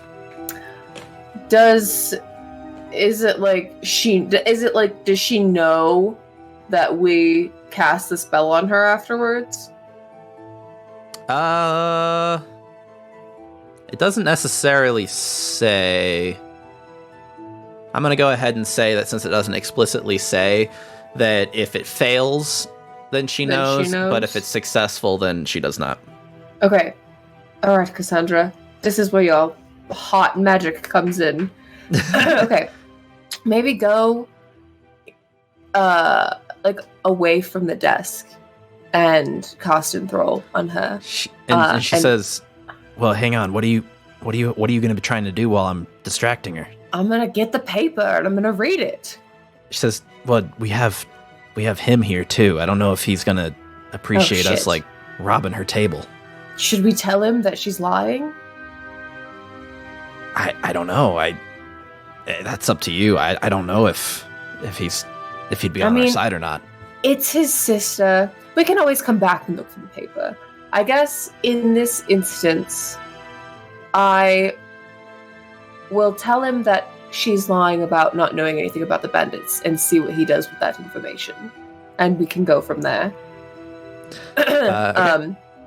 So I message Flint, and I'm You're like, all just kind of standing here, like looking at each other. Well, I feel like he, like, I don't know. There's some conversation going on, but yeah. Flint is having a casual conversation with Ruth when suddenly your voice appears in his head. I'm sure that won't be weird for him. Okay, don't freak out. This is just a magic cantrip. I'm just speaking to you. Hello. Says, good golly.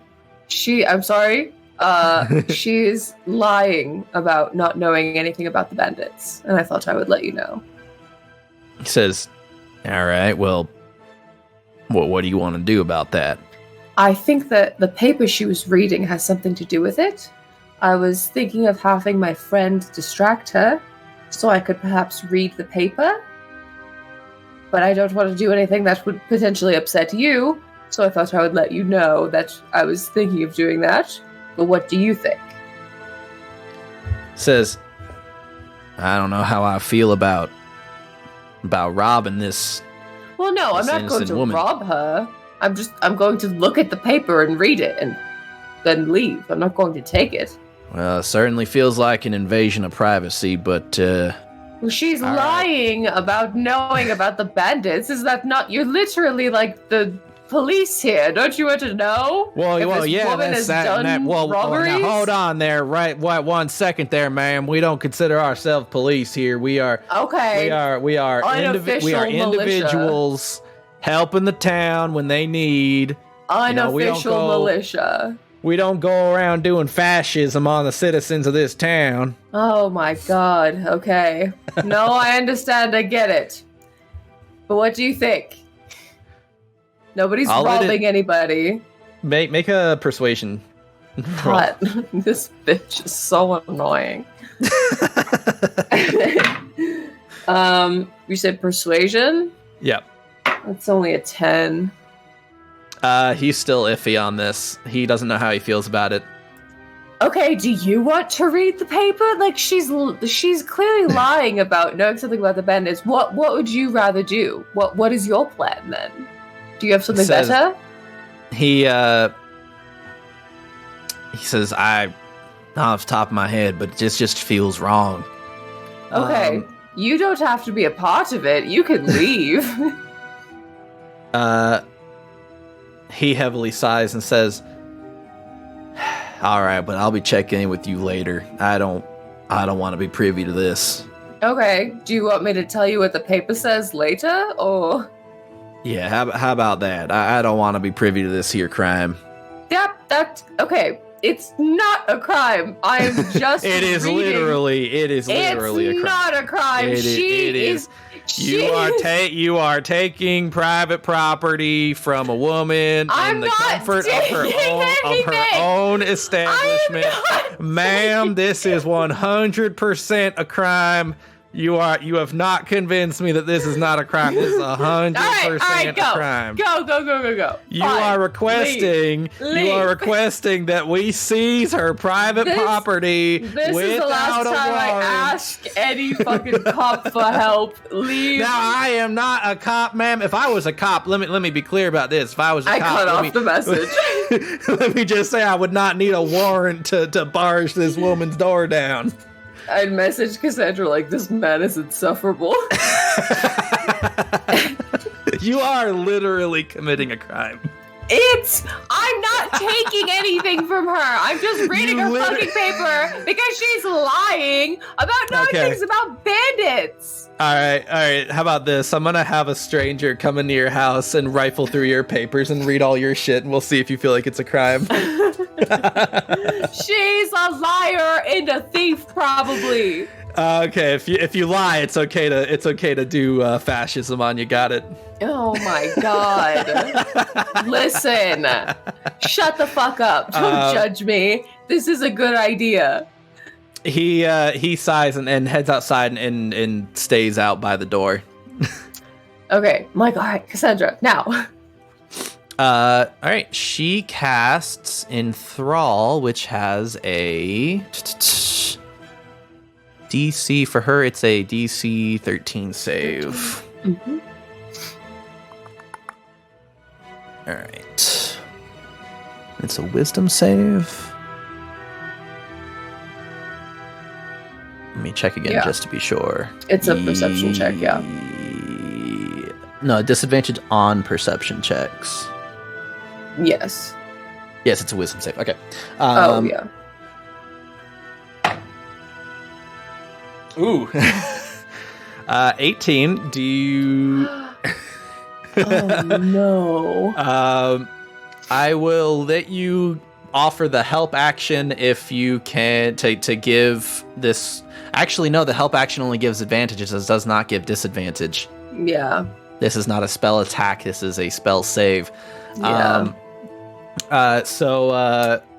Cassandra casts Enthrall on Ruth and starts like weaving together some words, and she says, I was curious to know more about this lumber mill. You want to give me a little tour and explain how it all works? And like kind of like is walking forward and kind of like putting her hand on her back to like try and like convince her. And Ruth speaks up and goes, Witchcraft! I got there! No! You're weaving witchcraft! She doesn't know that we cast a spell on her. You literally said that. What? No, yeah, she succeeded on the save. Yeah, but she knows that the spell was cast. But it doesn't say that she knows a spell was cast. You said that it doesn't explicitly say that. I said it doesn't explicitly say that. I said if it's successful, she won't know. If it fails, then she will know. That's not what you said. Yes, that is exactly. Roll the tape back. That is exactly what I said. Chat can confirm for me. Liar! I don't believe that is you. What I said. That might be what you think you said, but that's not what I heard. Well, she says, Witchcraft! You're weaving fancy words into my mind! What are you talking about? We come into your fine establishment, you start yelling at my girlfriend about witchcraft? I'm going to call I don't know, who do you call to report establishments for being racist? And I think Flint comes back in and says, now what in the Sam hell's going on in here?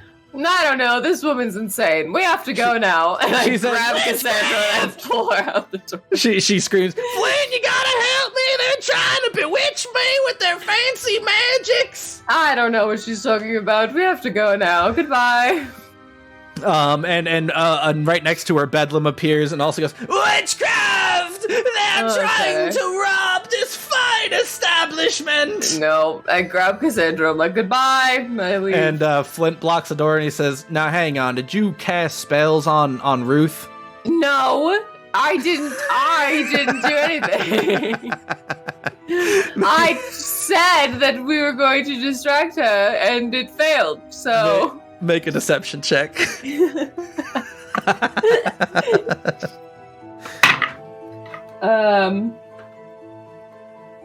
13. Do you want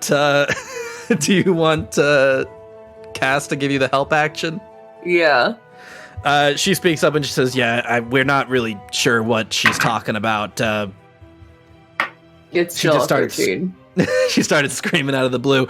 Yeah, no, that doesn't do it.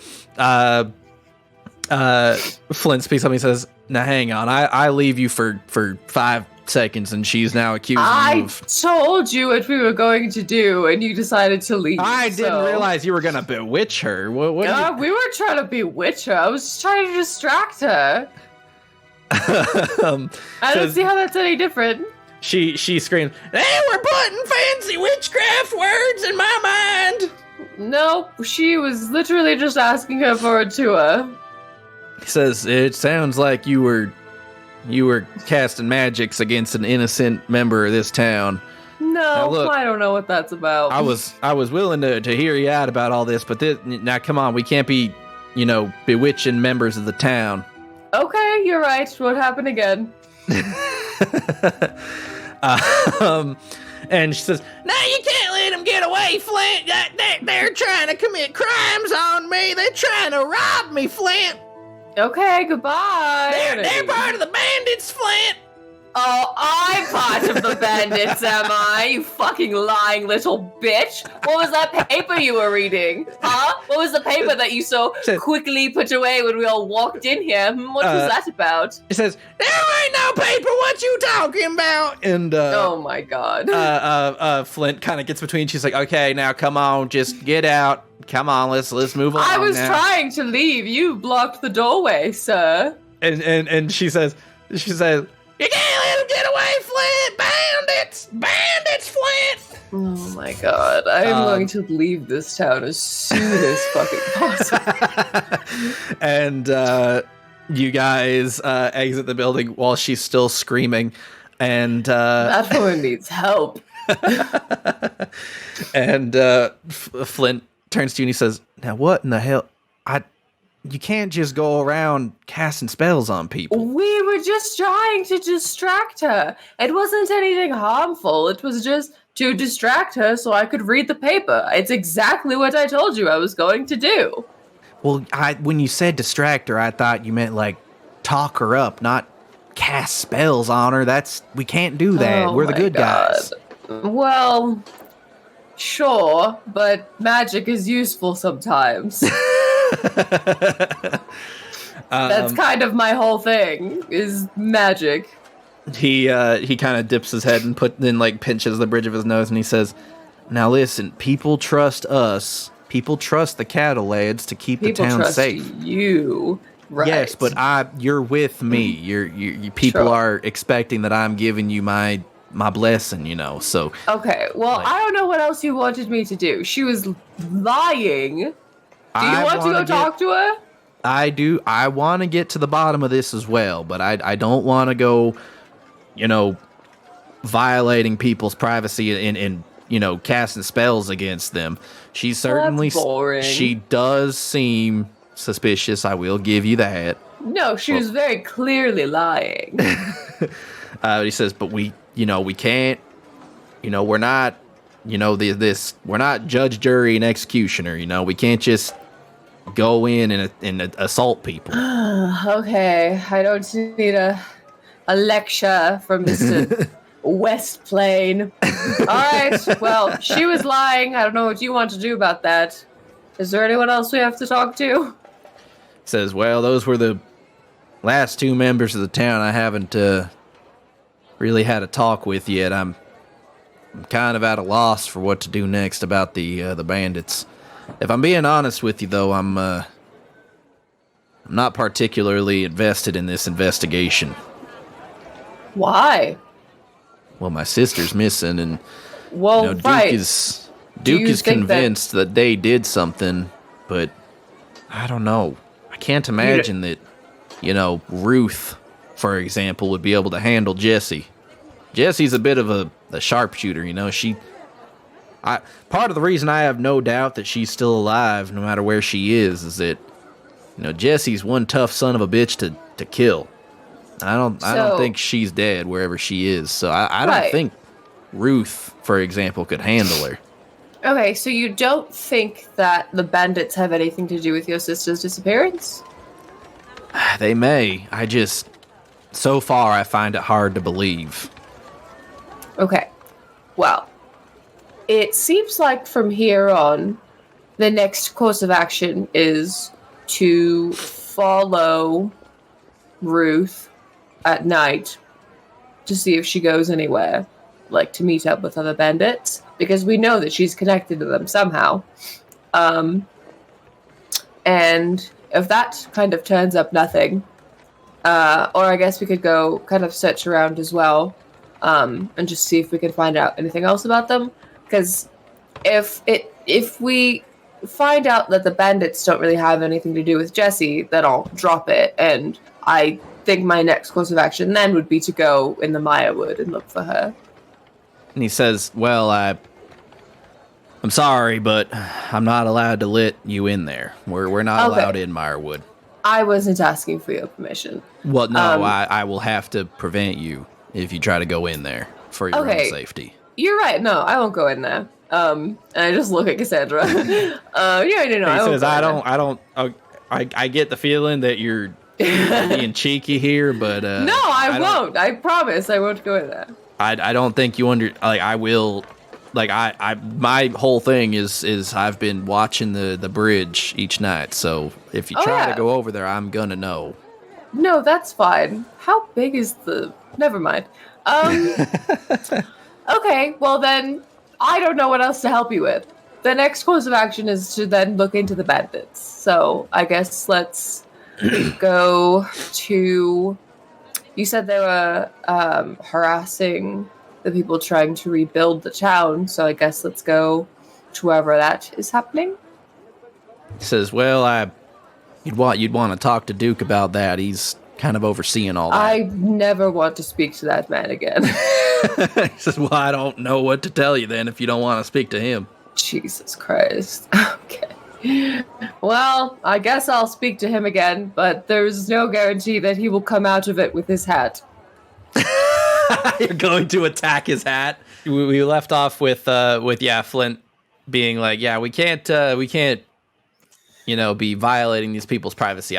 He agrees that she's acting suspicious, but we have to, at least while you're working with him, operate within the grounds of the law. All right, fine. I apologize. Okay. So then I have a few ideas as to possibly how to proceed from here.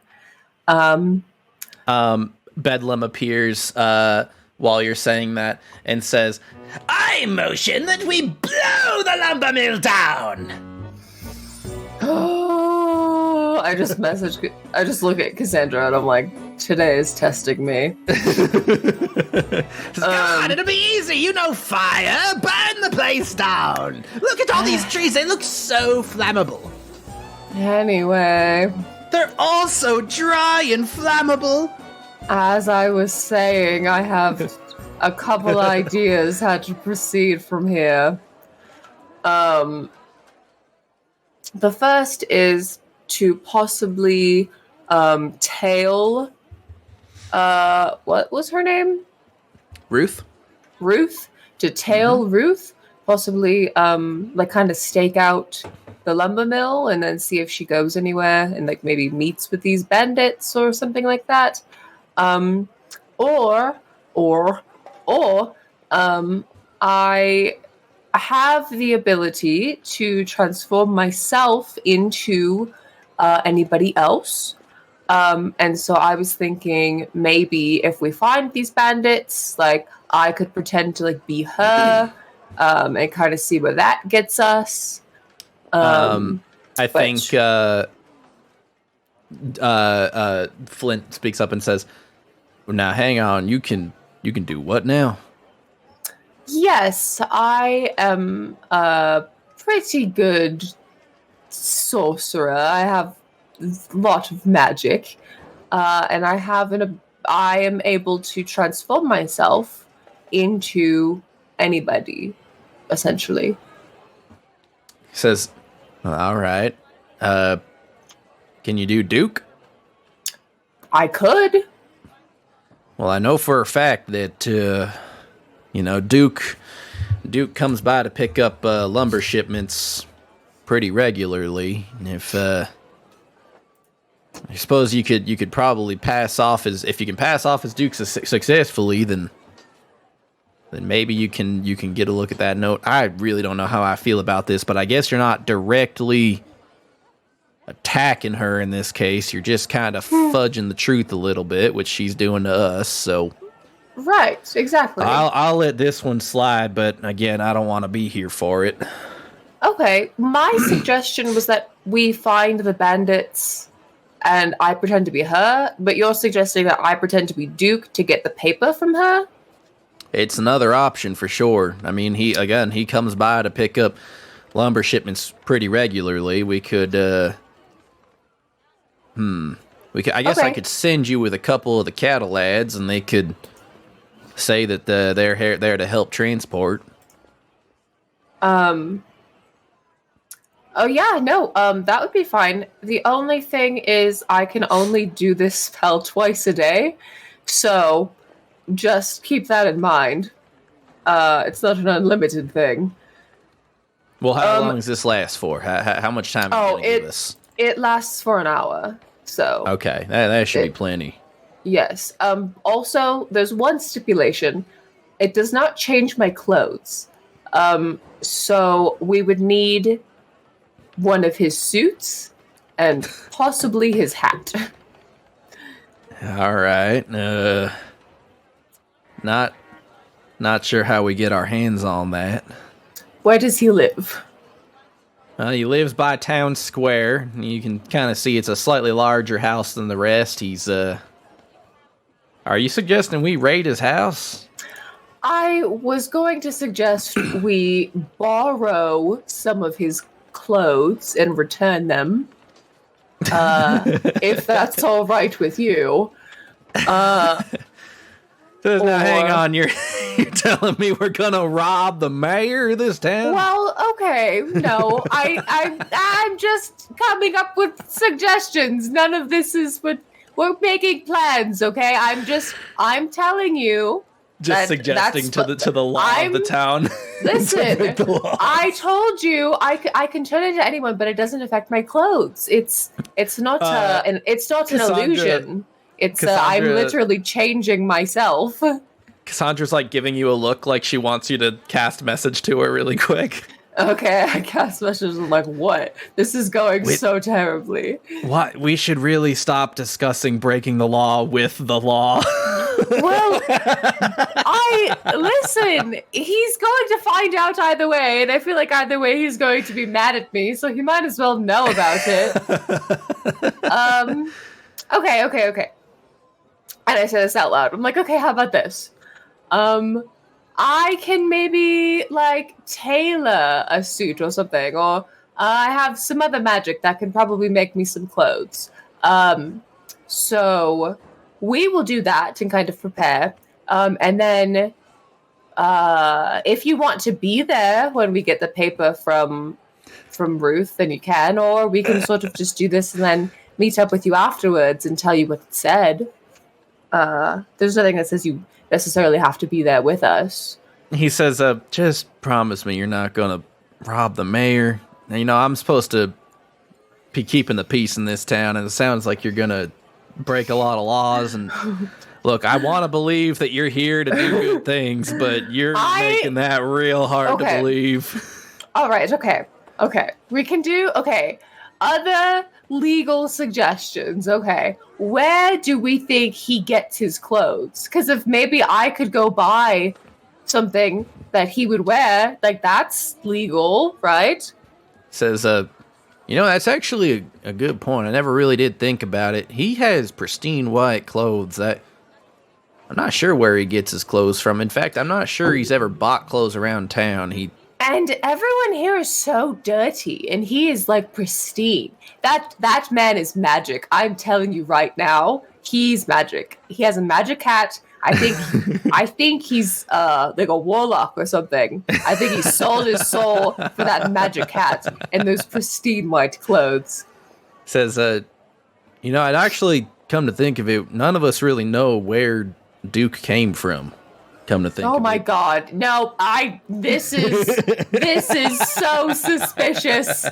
No. I mean, he's the mayor of your town, and you don't know where he came from or why his clothes are pristine and white, and he's got a hat that changes shapes, and he won't admit it. Now he says, now hang on. He says he's from Brocara. He's a pretty big businessman. I don't know why he chose Dustport of all towns is kind of what I'm getting at. He just kind of showed up with the deed one day and bought out our little town. Where is Brocara? Oh, Brocara is south of here. It's just, you don't really get around a lot, do you? I'm not from around here. Brocara is a nation south of Sanctaria, which is south of Caliban. Oh, okay. So it's kind of a merchant man republic. Shows up one day with the deed to your town. Who owned the deed? Who owned the town before? Where would he have gotten it from? Says, well, so he came from so Brocara is a bit of a merchant republic, right? It's a country that's, you know, all about trade. It's kind of a trade capital of the world, and he. Now, to be honest, none of us really knew there was a deed, so to speak. I mean, typically people don't go around buying towns. Right. But apparently, because Goldport was destroyed, the land where Goldport once stood was considered barren and considered open land for purchase. Now, no one was interested in it for a while, and so much so that none of us in this town even knew about the deed. You know, we didn't know about this decision that had been made. Mm-hmm. And turns out he bought it for pretty goddamn cheap over at Castle Rubymain in the Hall of Records. And he's looking to capitalize on his investment.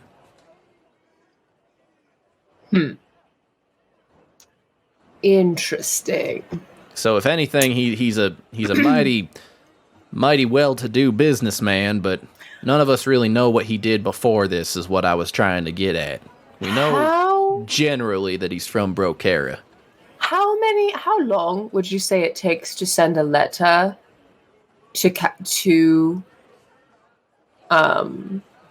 Heaven's Cradle from here? How long would you say a letter would take? Well, I mean, with the Caliban postal boxes, it's instantaneous pretty much. I think I should stop by the postal office. All right. Okay. Interesting. I messaged Cassandra. I'm like, Mayor, super suspicious. Absolutely suspicious.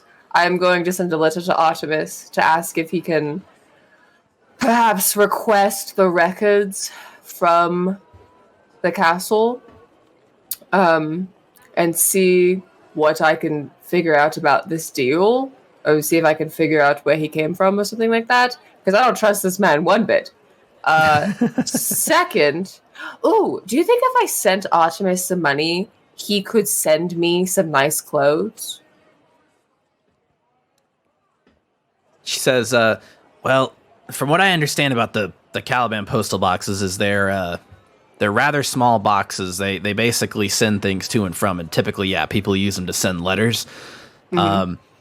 But yeah, you could probably fit some money in there, and maybe he could jam some clothes in there. I don't know if he'd be able to fit that hat in there. No, the hat is going to be something in its own right, I feel like. But if he could send me, like, he just like stuff a shirt and some pants and maybe some shoes in there, that might fit. I mean, the boxes are typically like just about a foot or so by a foot or so, so they're pretty small, but that'd probably fit. Okay. let's take a trip to the postal and see what we can do there. Because I don't want, like, okay, because here's what I'm thinking, right? This man is suspicious. There's some bandit stuff going on. I'm now thinking, well, the bandits are like trying to stop production because, right? And this guy just like bought this town for no reason. I feel like maybe there's something here that like the people don't know about, and like he wants the town for something or something like that. I don't know. He could just be a businessman. I'm not sure. I'm suspicious of him. There's a lot going on here. I feel like at some point we're going to raid his house anyway for information or secrets or something. Maybe not, but that I just feel like it's a maybe. But if I don't have to go there for clothes, then, you know, whatever. I don't know how we're going to get this hat. Do you think he's got more than one hat? Your guess is as good as mine. I'd say to Flint, do you think he has more than one hat, or is it just that one hat that he always wears? I'm not privy to the man's wardrobe. I have no idea. Does he have, like, servants in his house, or is he just, like, kind of... I mean, other than the demo dudes, I mean, not really. They're a construction company. And they live in his house? Not in his house, but they visit quite a bit because, I mean, he's running a business kind of out of his house. Okay. That's good to know for later. If I haven't... nothing. I need to no, hang on. You're not going to be breaking into that house now, are you? I'm not going to break into his house. We're going to the postal office to send a friend some money so that he can send me some clothes so that I can do this all legally, okay? I'm abiding by the law. Like, look, I respect what you're trying to do. Just keep in mind, you know, I'm trying not to piss off the owner of our town because he could very easily disband the cattle lads. We are not an official government agency. I'm right there with you. I just don't trust him. But no, it's fine. I need to go to the postal office. Okay. I need to go to the postal office. Cool. You make your way over to the post office. I think before you leave, Flint kind of like looks at you and says, "Now, can you like promise me you're not gonna like?" I promise I'm not going to break into his house. He says, "Go ahead and make a persuasion check for me." I promise I'm not going to break into his house.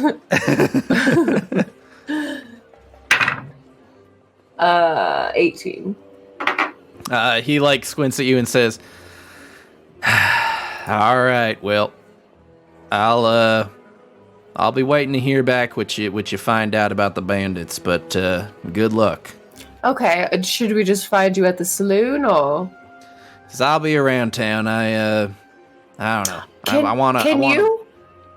Can you distract the real Duke so he doesn't really show up at the lumber mill while I'm there as him? Says, "Oh boy. I guess I do have some things to discuss with him, so I will unrelatedly be chatting with him in downtown. See if I can chat him up a bit." Okay, thank you. I'll let you know what we find. Okay, yeah, and then we go to the post office. Okay. Yeah, you make your way over there, and there is actually just a singular locker.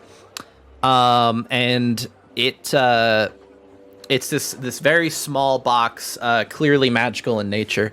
And there's like a spot to place your hand on to like, you know, identify yourself to open the locker. Oh, all right. I put my hand on it. And Cassandra lets you know. She says, "I'm pretty sure the way it works is you like when you open the box, anything that was addressed to you will appear in it, and you know, and you want to clearly address who you're trying to send things to if you place something inside of it." Okay, that's good to know. Okay. And the locker opens up for you, and it's empty. Okay. I want to write a note to Artemis that says, "Made it to Dustport. everyone here fucking sucks. Fuck the law. Mayor, hella suspicious. Lying lumber mill lady. Need to know more about the mayor. Could you requisition request the forms from the Hall of whatever in Castle Ruby Main about the selling of the deed of Goldport or Dustport or whatever to Duke Dimodust or whatever the fuck his name is. Dimodust. Dimodust. Also, any other information you can get about Duke Dimodust would be appreciated. Also, I need a pristine white suit and some white shoes. How much can I give you to send me some of that, please? Thank you. And yeah, I put it in the locker.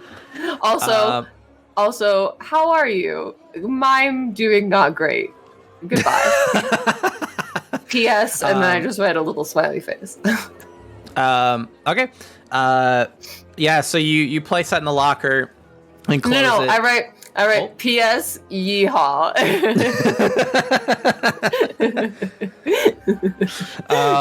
You place that in the locker and close it. If you were to open it back up again, you would see the letter is now gone, as it was not addressed to you. And okay, there's nothing in there currently. Do you want to wait here for them to reply, or do you want to go do something else?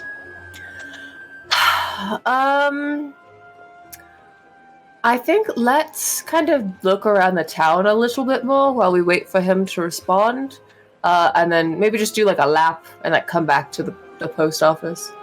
Okay. Where you want to go specifically? I kind of just want to check out the west, the place that the vandalisms have been taking place, and kind of just see if there's anything I can see, if I notice any bandits or anything. Okay. So you're wanting to go to West Goldport, the ruins of West Goldport? Yeah. Okay. Yeah, so you make your way over here, and there are quite a few people bustling about. These are clearly very old ruins. Mm-hmm. These buildings were blasted apart by some very powerful energy. And for the most part, it's just a bunch of people who kind of don't look like they belong here in town. They're clearly foreign to Dustport. Mm-hmm. Just all kinds of people just, carrying crates about and, carrying out rubble as this place is kind of demolished. And bless you. Bless you. Sorry. There's a couple of cranes being operated that are, carrying out larger pieces of the rubble, and yeah, for the most part, it's pretty calm, other than just general construction. Are all of the people wearing the same kind of uniform? Yes, they all have double 2 D's on their shirts, and on the back it says Demo Dudes. Can I steal a shirt or something? Is there can I try and look for one of their uniforms and see if I can steal it? Yeah, sure. There's I'd say there's a kind of a a spot to shower off. There's a single pipe with a makeshift curtain around it for the workers to shower off and stuff. And there is someone currently showering, and their clothes, or his clothes, are on a barrel next to the shower.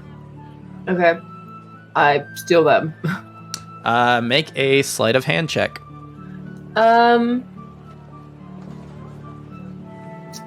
Can I have Foxblood steal it for me?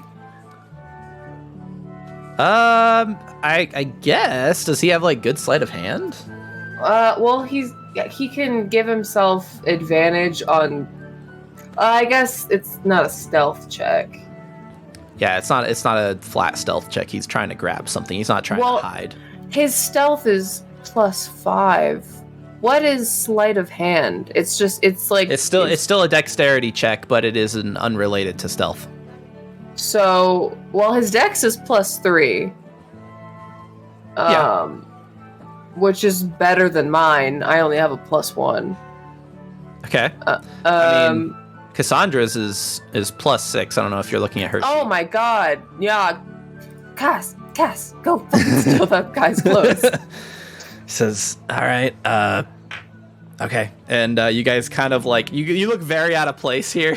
So she's like, just kind of nervously, like kind of like putting her hand on the back of her neck and like looking around, just kind of pretending to survey things. And then like, I cast minor illusion to, I don't know, try and make us seem less conspicuous. What are you trying to illusion here? I don't know. Maybe just okay. Make it look like there's a wall here so no one can see us. So you're trying to make a wall appear in the middle of the path? No, just like there's maybe like, I don't know. Okay, no. I make it look like there's just more barrels where we are. Okay, so you're making barrels suddenly appear out in the open. Never mind. You can do this, but you're gonna have to make a check for that too. Never mind. Can I give Cassandra? Can I give her the help action? Like, just try and. Yeah, you can certainly give her the help action. You can like kind of walk in front of her and like I don't know, try to draw more attention to yourself. Okay, yeah, I'll give her the help action. So she. I mean, hey, if you want to try and summon barrels, don't let me stop you. I just want to highlight the absurdity is all. Okay. She has advantage on the sleight of hand. I'm gonna roll my skull dice for this one. Oh, schmancy. Oh wow. Okay, total of 22, and that was without the second roll. Let's see if we can get that 20. No, that was a 2, so 8. 22 is much better. So she kind of like has her hand on the back of her neck and kind of like turns around, and in that motion like sweeps it off the barrel and tucks it into her bag pretty seamlessly so no one notices. You guys, after a few more seconds, hear the shower turn off. Leave. We disappear.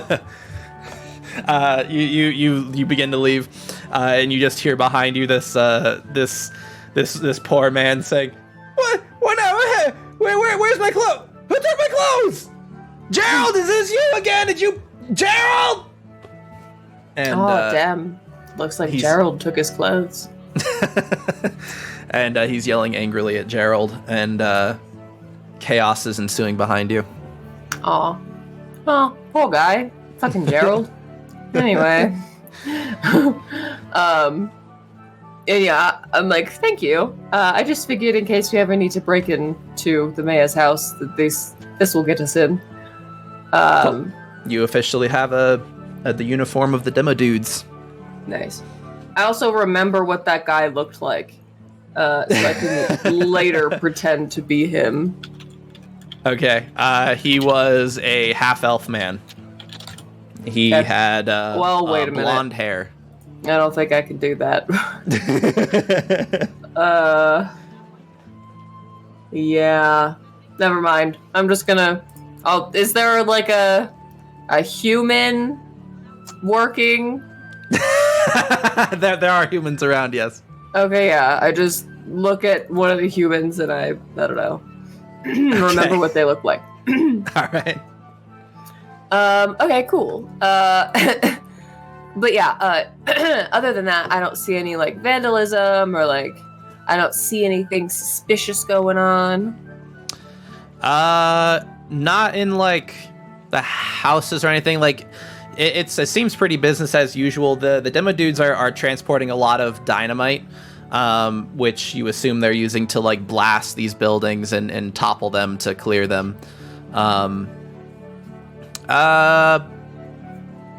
Yeah, no, you don't really see anything. Okay. I guess I'll stop by like the church ruins and then the docks and the tower ruins. Yeah. you going to the church. It seems pretty much the same, very old ruined church. There's actually a few of the demo dudes inside, and they're like checking the struts. This this building seems to be one of the few stronger ruins. It's still blasted to shit, but it's like large enough and complicated enough of a building that it's like it looks pretty sturdy still. Mm-hmm. And it seems like they're trying to figure out how they're gonna clear it. They don't seem to have any ideas. Can I tell if it's a church to like a certain deity? Yeah, it's the Church of Soon. Soon? Yes. Who is that? If you want, you can make a religion check, and I'll tell you exactly who it is. I'm pretty not that bad at religion. 12. Yeah, you're not really quite sure who that is. Cassandra, do you know who Soon is? Hang on 1 second. Let me let her do a religion check. Oh, she's got a +0 to religion. Great. Oh, she rolled an 18 though. Hell yeah. Okay. She says, "Yeah, I'm not exactly I don't really worship many of the gods myself, but she's the goddess of beauty, and a lot of people in Caliban worshipped her, and yeah, I know for a fact that Caliban still has a pretty large church to her in their city." Heaven's Cradle? Or what did I say? Caliban? Oh yeah, Heaven's Cradle. Sorry. You're fine. Okay, interesting. All right. Well, is there anything else to see here, or? Other than just the fact that the guys are clearly trying to like figure out how they're gonna remove the building with their current demolition plans. Okay. You get the feeling that they're trying to not use too much dynamite because it's so close to the rest of town. They don't want to cause serious damage, so they're trying to work out how to knock it down. Okay. I guess I'll head for the docks. Kind of investigate around there. Okay. Yeah. You make your way down to the Dustport docks. They aren't exactly really huge. Like it's really just one building, and there's some canoes. The dock here clearly is like an old remnant of like Goldport while it was still standing. Yeah. And there is currently no one working the docks, and you see actually that orc you saw when you first came into town with the yellow grid print shirt and vest. The guy with the 6-bullet gun. Yeah, they're kind of hanging out by the building and kind of they're clearly thinking about something and mulling over some thoughts. Cassandra, use detect thoughts on them. She says, okay, what am I trying to detect? They're clearly thinking about something. Just what are they thinking? Okay. And so Cassandra makes use of the single cast that you guys have for the day of detect thoughts.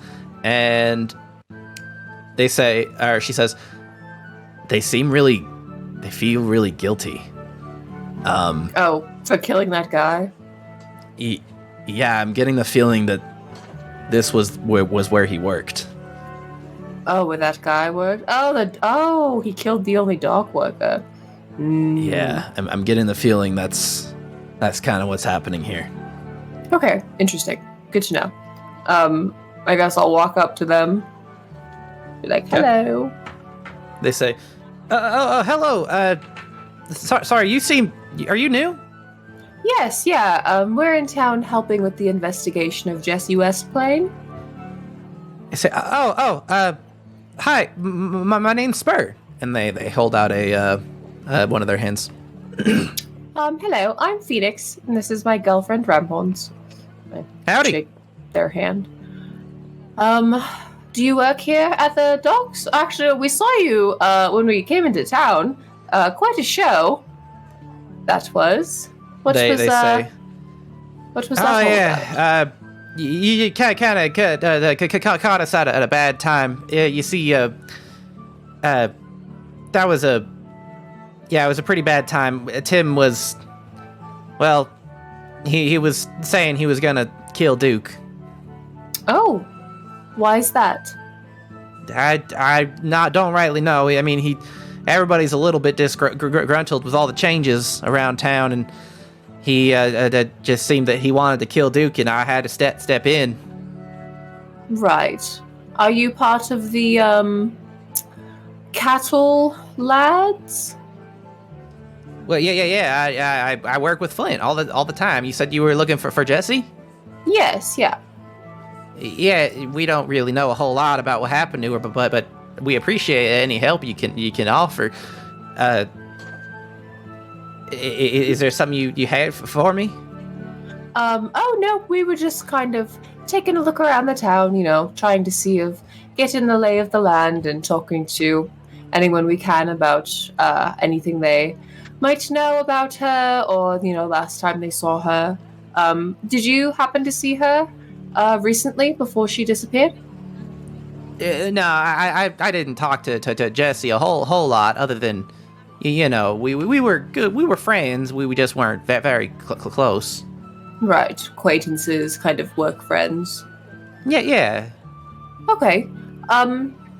So I've also heard there's been a string of sort of banditry recently, supposedly to do probably with all of the changes, as you were saying, that Duke has been implementing.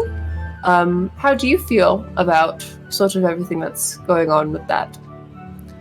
Well, I shouldn't talk too much trash, but I think everyone's a little frustrated at this point. I mean, we're a little town that is suddenly growing rapidly, and we enjoyed just being this town is built by misfits. We don't ask too many questions. We just want to make sure that you're not like a serial killer when you come into town, and Mm-hmm. People come here for a fresh start and to get away from rest of civilization, and people don't like that. They don't like that the town is changing so rapidly. Sure. Makes sense. Yeah, and I also heard that Duke sort of just came out of nowhere, right? No one, really for sure knows, where he came from and all of that. Yeah. I mean, that's kind of in the spirit of the town, though. We like I said, if you're not like a murderer, we try not to ask too many questions. Right. All right. It's Dustport's a great spot to disappear and get a fresh start with other kind people. Mm-hmm. Oh, speaking of, can I ask you a question about your weapon? My pistol? Sure. My girlfriend has some kind of like that, but they don't do what yours did. Oh yeah. It's designed by Jesse. Actually, all the cattle lads carry them. It's flintlocks were invented by Arin, but this is kind of a special modified version that Jesse made. It's not super accurate, but it lets us shoot a few times before we got to reload it. Interesting. So she was sort of an inventor. Yeah. She enjoyed tinkering when she could.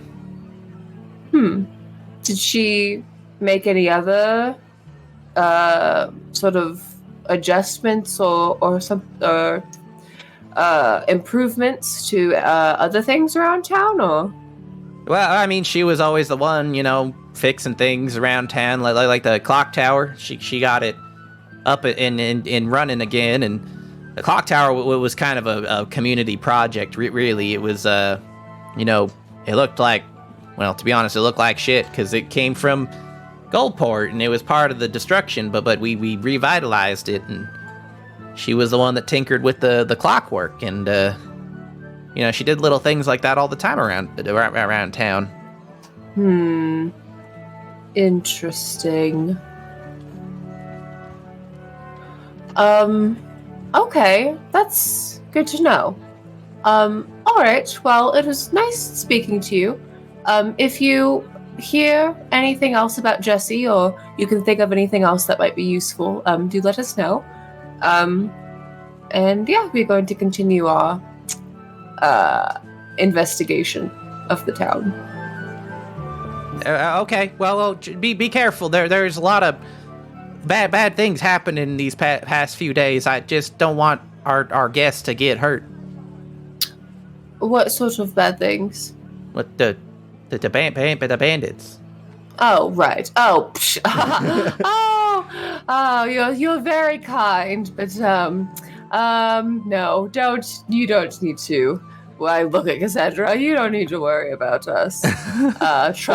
Okay, don't like cause problems either. Then, if you're really dangerous. No. You're not murderers, are you? No, we're not murderers. We're not going to cause. I was trying to ease your conscience by telling you that I can handle myself. But no, I'm not going to go around killing people. I promise. Well, I'm just okay. That was very threatening the way you said that. I apologize. I didn't mean for it to. Sometimes I say things and they come out in a different way, and I can't really change that. I'm sorry. I give him a peace sign and then I leave. Okay. They say, I don't know what this means. Peace. Oh, you don't know about peace? Peace to you too. Yes. Good. Anyway. You take care now. Yeah, you take care as well. Yeehaw. Yeehaw. Yeehaw. Okay. Okay, and then I want to go check out the tower ruins. Okay. Yeah, so you leave the Dustport docks and you head over to the tower ruins, and it's pretty. There's nothing going on here right now. There is a campfire here that was clearly put out this morning, and someone's clearly been coming out here regularly, but there's no sign as to who that is specifically. Oh, I forgot to ask while we were at the docks. How big does the river look? It's a pretty large river. It's it's you would be making an athletics check to swim it, so to simplify it. Okay. It's pretty wide and pretty murky, and you can't quite tell what's inside of it. It's kind of a dirty river. Okay. Yeah, I just and wanted clear, to know. and you can also kind of tell that the river actually used to extend further back into Dustport, but like something with that event all those years ago caused the lake to kind of dry up a little bit. Okay. Okay, yeah. So tower ruins. Can I like investigate around? Make like Sure. Perception. Give me. Or, like... What are you trying to investigate? There's a small tent here, a campfire that was put out sometime this morning, and then this ruined old tower from Goldport, you assume. I guess I'll investigate like the tent first. Okay. Make a perception check for me first, and then investigation checks are typically for like investigating a single thing. Unless you're trying to investigate the tent itself. I assume you're looking inside of it. 21. Yeah, you seem like some like simple changes of clothes here. You see a poncho in the corner. You see a small bag of clothes by a small bedroll, and a couple like half-eaten rations, and just a box of like cooking supplies and stuff. Okay, someone's camping here. Okay, yeah, I guess just investigate the tower. Okay. Just give me another perception check.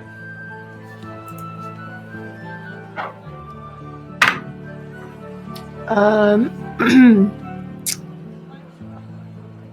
17.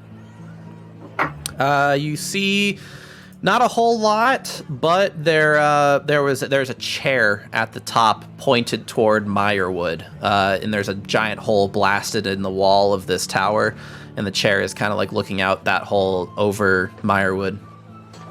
Can I go up there and like see what Sure. I can see from up there? From up there, you can see like pretty far into Meyerwood. You can't like see toward the floor, like the forest floor, because like the trees are very dense and there's like this fog over the whole place. And make another perception check for me. Nat 20. Ooh, nat 20. With my perception, it's a 24, but... Okay, with that, you can see just barely, like, you kind of do a double take because you're not convinced you totally saw it. Mm-hmm. Things are moving in there. Things that don't look human. Like- you couldn't quite make out what it was, but it was Yeah. clearly not human. Like, not human how? Like, too big, too, like...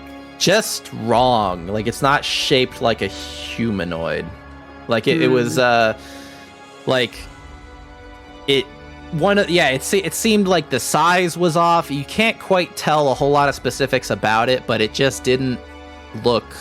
I guess I shouldn't use the word human. It didn't look like a humanoid. It didn't look like a person. Right. Whatever is in there is clearly either a monster or a beast of some sort. I'm like, Cassandra, there are monsters in the Meyerwood. And to be clear, this was like easily a mile or two into Meyerwood. You can see pretty far. And part of the reason you couldn't quite see what it was is because it's so far away. But yeah, there's clearly non-human things in here. Cassandra, does your telescope also work as just a regular telescope? Or does The it only... spyglass? Yeah, or does it only serve to cast detect thoughts? Yeah, I'd say it can be used as a spyglass. Can I take that and try and look into it a little bit more? You can. I mean, you did roll a nat 20, so Yeah, I guess that's usually true. I would like give you advantage for like using a tool. No, that's fair. I got don't the know if you highest can roll roll you much- can get. Yeah, I don't know if you can roll much better. Yeah, you're right. Okay. Okay, never mind. No, yeah. In there, monsters. She says, "What kind of monsters did you get? I don't look at know. I didn't get the specifics, just not humanoid. Wrong, bad, like a mile or so in. it?" Says, There's "Okay, There's so definitely it sounds like no the good rumors things that in there. Meyerwood is not safe are true." Yeah, I mean, I wasn't doubting them before, but yeah, it seems like I feel like it's really, really true. So that's good to know. Okay, I guess let's head back to the post office and see if we've gotten anything back yet. Okay. Cool. So you head back to the post office and you check inside that box, and sure enough, there is a letter in there. So let's see. You said to get information on Duke Dimmadust, and then you also requested new clothes, and you said P.S. Yeehaw. Yeah, well, and I also asked if he could get any information about... Yep. Yeah. About the deed transfer. Yep. Yes. Yeah. So actually, the reply is from Zachary. It says, Sorry, Artemis was out. He's looking into the feather for you right now. and it says, I let him know that to stop by Castle Rubymane when he next gets a chance. And in fact, it's funny you send this message. Actually, no, he did not let Artemis know to look. He actually had Merlin Stillwater in the store and visiting. He said, I let him know that we need those records, and he said he was more than happy to have a look. but it'll take some time. As for clothing, I can send it to you right now. It's not a lot of money. It's not a big deal. I'll just, we can just, I guess, deduct it from whatever the final reward is. I don't know. And you find inside pristine white clothing that you requested. Nice. Okay. I guess I'll just write back really quick, like, very much appreciate it, Zachary. Give Merlin my best. Do let me know if there are any updates, and I will continue to work this case. And then I write P.S. Yeehaw. Oh yeah, at the bottom of his note it says P.S. and then ... Ha ye in a question mark. And then it says, "Am I saying that right?" Yeah, and then at the bottom, I just write P.S. and then I write in like all capitals Yeehaw and then a smiley face, and I send it. Okay. Yep, you send that, and then if you open the box back up, it's no longer there. It's been sent. Nice. Okay. I tell Cassandra everything it said. Okay, let's go deceive that awful lumber mill woman. Okay. That awful woman. Okay, yeah, so I put the outfit on. Can I cast Minor Illusion to create the hat? Yeah. I can create an object. Yeah, I'll let you do that. Okay, yeah. And it's not gonna change size or anything. It's just a normal fucking hat. If anything, my hat is actually magical because it's an illusion. And then I cast Alter Self. Bedlam actually appears while you're doing this, and he says, "I think you should give it more bells and whistles. Shut the fuck up, Bedlam. Make it do a little dance." Nobody asked you.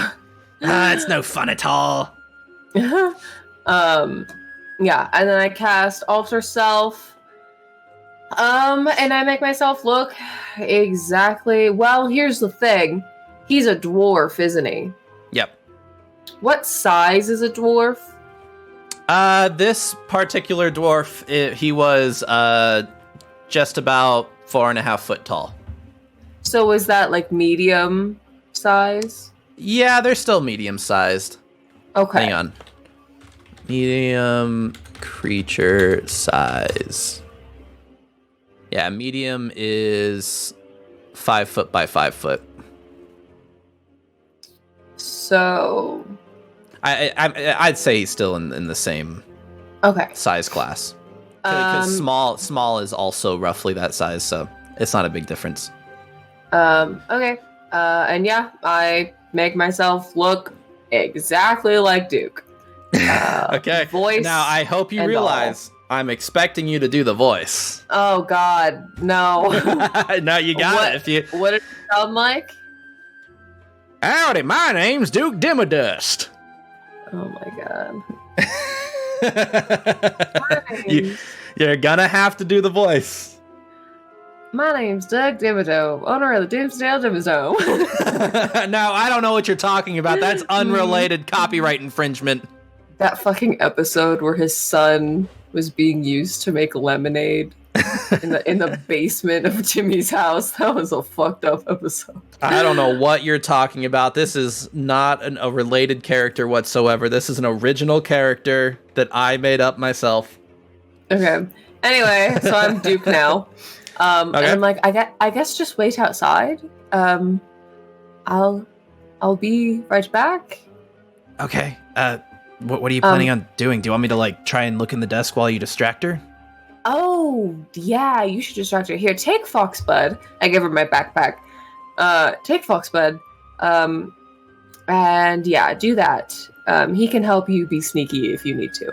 I guess I'll go in and just ask her about shipments and ask her maybe to show me the trees because I want to make sure the quality or something. I don't know. He seems like a very annoying man. Just be aware, I'm going to give you advantage on this roll, but you will be rolling a deception check. That's fine. Okay. Okay, yeah. So I tell her that once the coast is clear to go look at the paper and read it, but don't take it. Okay. Do I have? So remember when I said that one of her hobbies is like magic photography? Would I have like a crystal like camera on me or no? You did not say you were taking that with you. Okay. When your house was burning. That's so I'm true. gonna say no, Well, but you could. I Certainly didn't acquire think about one it later. at that time, but yeah, no, I'll get one later. That's fine. If you recall, that was the whole reason I put that pressure on you. Yeah, I just didn't come up with that about her until like later, but it's fine. Okay, yeah, so don't take it, just read it. And if there's anything I important, can jot down what it says exactly if you want. Yeah, if you have time, I'll try. I have an hour to distract her. She pulls out like a piece of charcoal and a slip of paper and is ready to note down whatever it says. Okay. And if you see anybody, just have Foxbud help you hide. Like, just leave. Get out. Okay. Okay, I'm going to go. But I'm going to go be this awful little man now. Pray for me. She says, "Well, I don't really pray a whole lot, but I'll wish you luck." Yeah, I don't have a god either. It's fine. Yeah, just luck is fine. She actually gives you a kiss, and in doing so, gives you bardic inspiration. Aw, what a good girlfriend. I can't believe you would kiss me when I look like this. She's like, "Yeah, it was hard for me too. I just had to keep reminding myself that you are not actually this him." mustache is so annoying. How does he have this? Okay. Okay. Yeah. So I guess I don't know, walk in and see if she's in there. Okay. Quick note, by the way. You will have bardic inspiration for 10 minutes. It looks like. Okay. So you have that for a good 10 minutes. Okay. You walk in, and before you can even say anything, the woman Ruth speaks up and goes, "Hey, Duke, hey, you're a little bit early." Oh God. I've been doing a British accent. I have now completely forgotten how to do a country accent. My name's Duke Dimmadust. No, I can't do it that good. It's certainly going to be bad. I just want to hear an effort. Yeah. Oh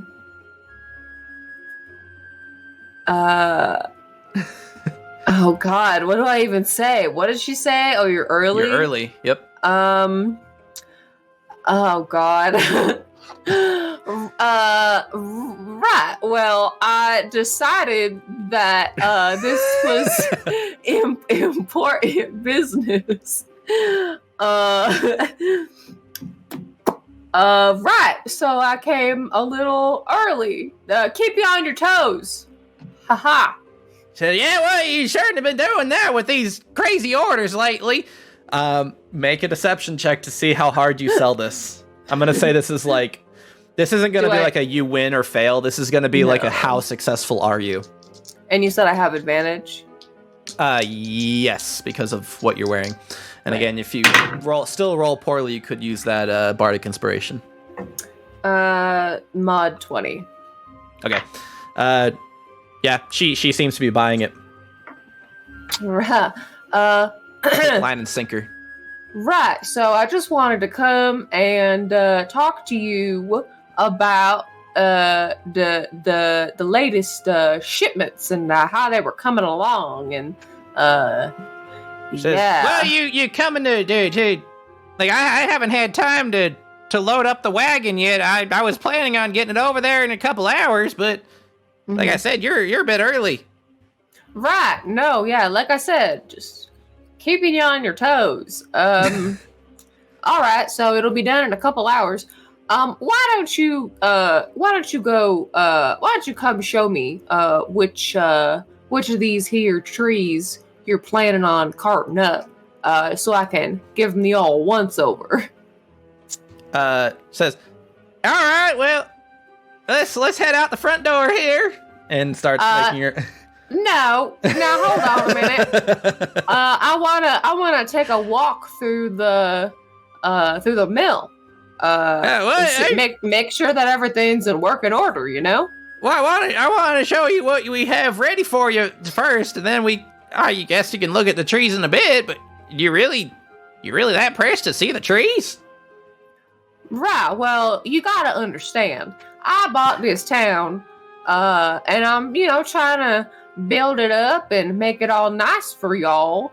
And so it's real important to me to see that their trees is growing good and that you're getting some good lumber. Because I know that trees don't grow very well in the desert.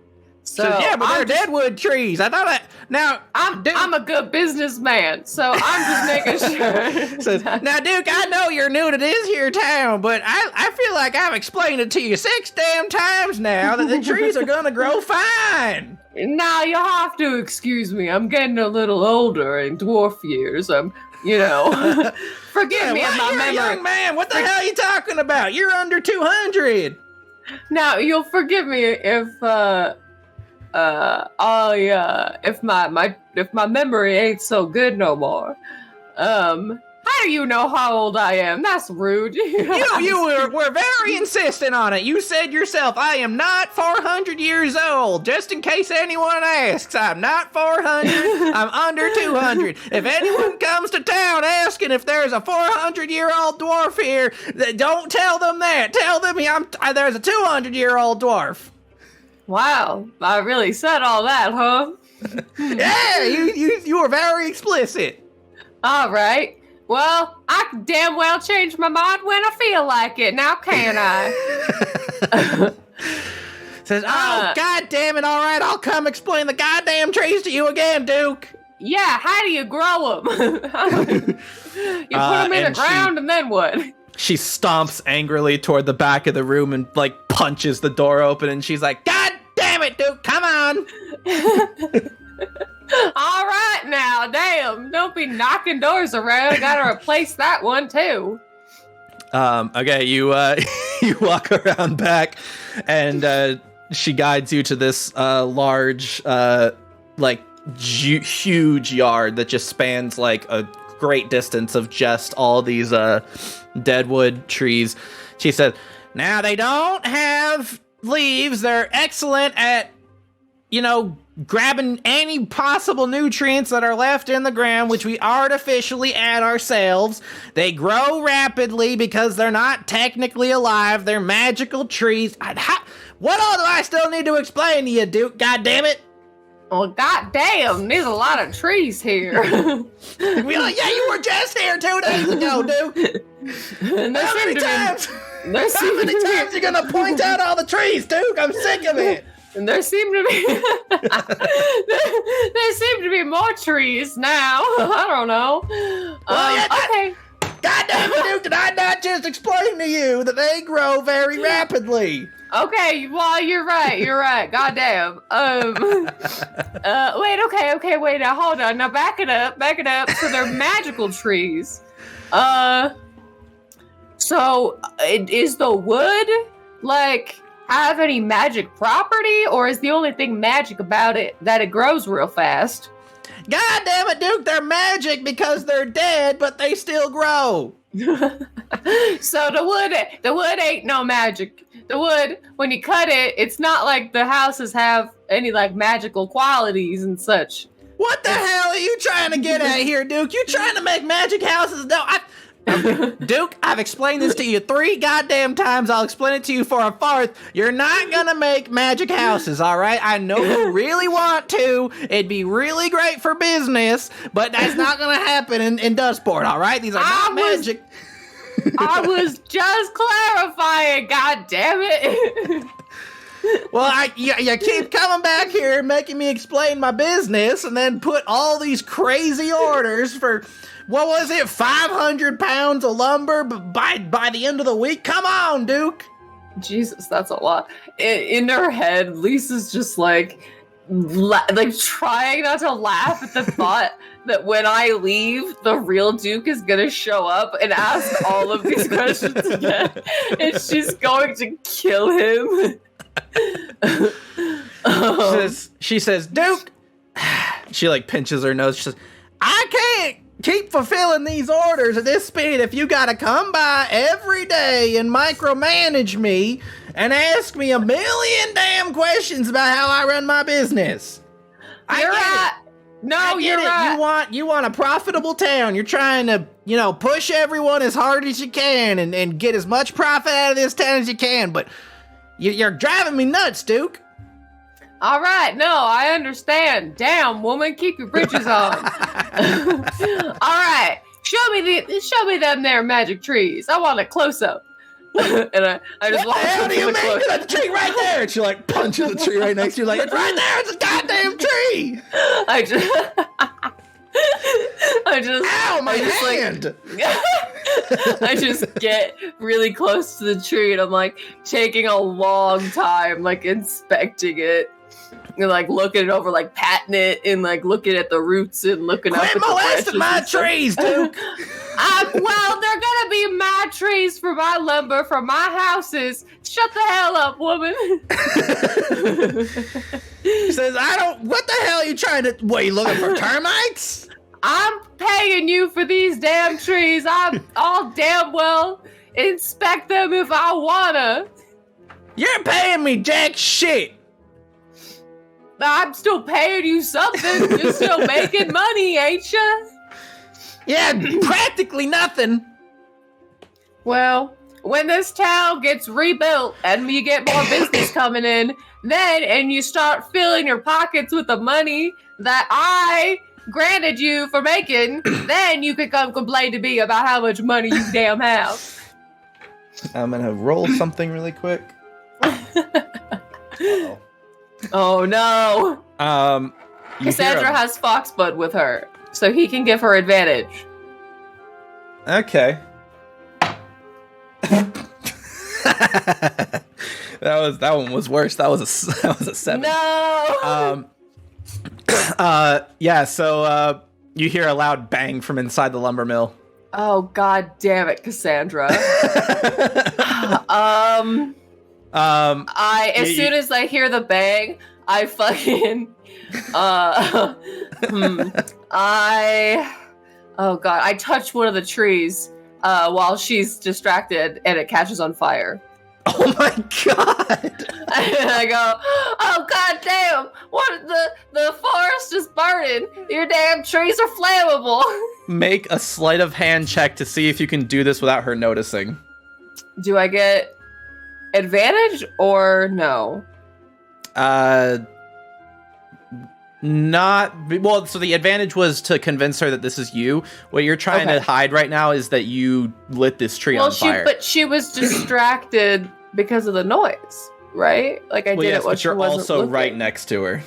Okay. You can use the bardic inspiration though. Oh no, I don't need it. What did you say? Sleight of hand. Sleight of hand. 17.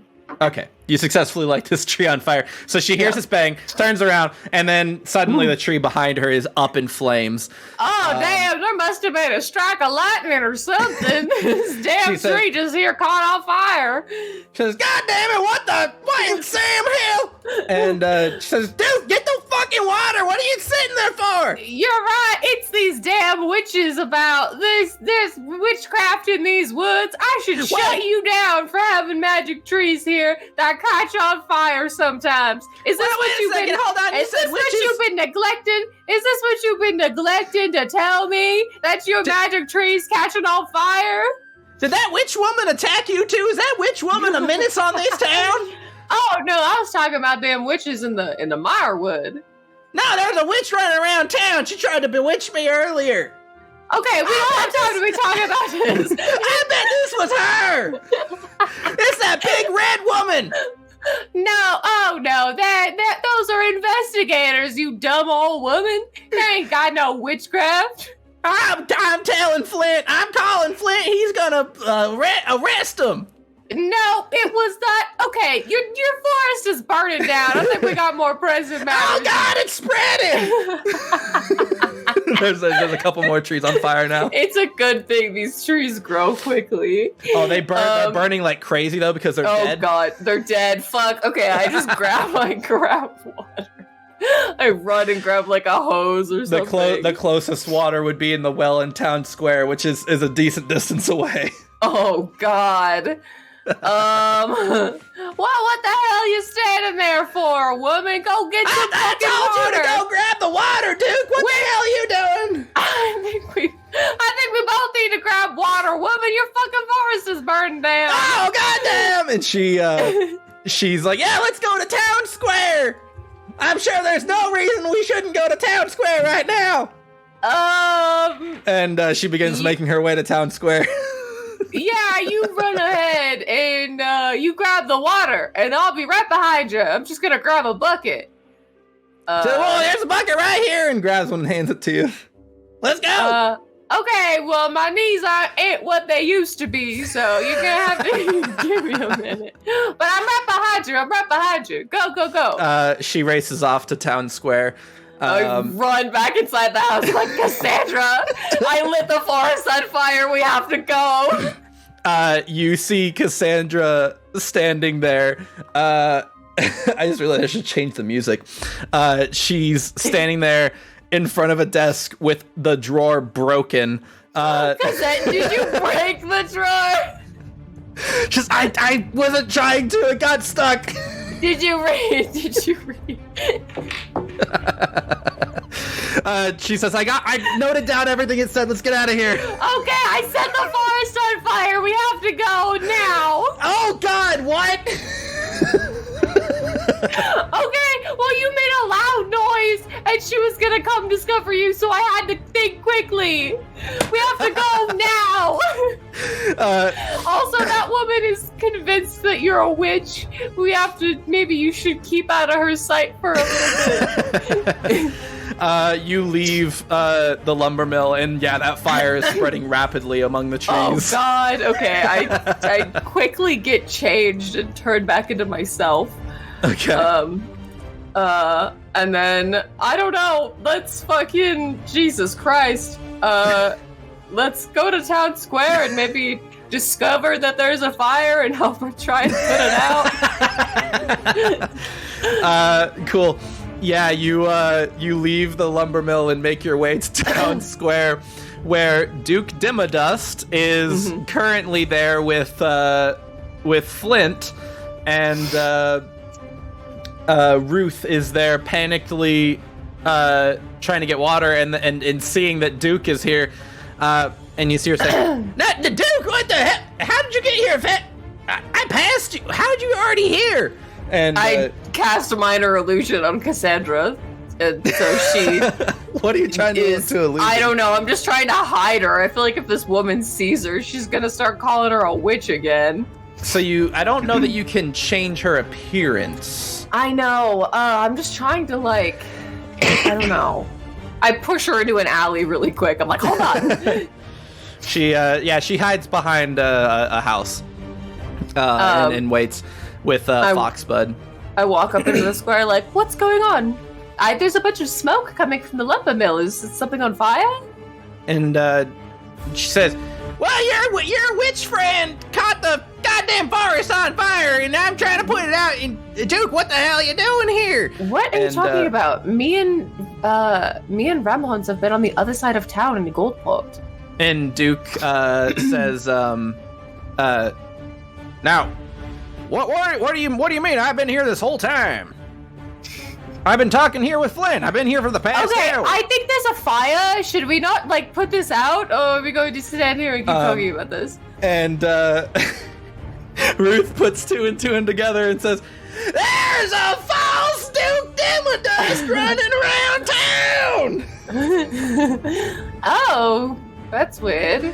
Are you not more concerned about your lumber mill? It's all burning to the ground, I think. There's a false Duke Dimmadust terrorizing my lumber mill. Get the water. And Duke doesn't understand what's going on, but grabs a bucket and grabs some water. And well, if there's a fake one, then how do you know that this one is real? How do you know that this isn't the fake one? She says, "Oh my God, I hadn't thought about that." And let's actually, you roll a deception check with advantage. Fuck this guy. A deception? Yep. 18. Okay. She says, holy shit, we can't tell. He's gonna set fire to town square. And Flint, I think, in all this, looks at you and squints his eyes like he knows you're up to something. I just shrug at him like, there's a fire. I think we should put it out. Says, yeah, we'd best put out this fire before it wipes out your lumber mill, Ruth, and grabs a bucket, and they all begin rushing off. Do you join them? Yeah, I'll grab a bucket and help them put the fire out. Okay. Yeah, so you guys make it back to the lumber mill and make a number of trips there and back. I guess Cassandra kind of just hangs back. Yeah. And lets you guys take care of it. Yeah, you guys managed to eventually put out the fire, but not before, at least half of this massive, forest of deadwood trees is devastated. Oh, she said they grow fast. I'm not, it's fine. And afterwards, she turns to that Duke and says, "Now you want to explain yourself, you fake?" And he says, "No, I don't know what you're talking about. I'm Duke Dimmadust, owner of the Just Dustport Dimmadudes."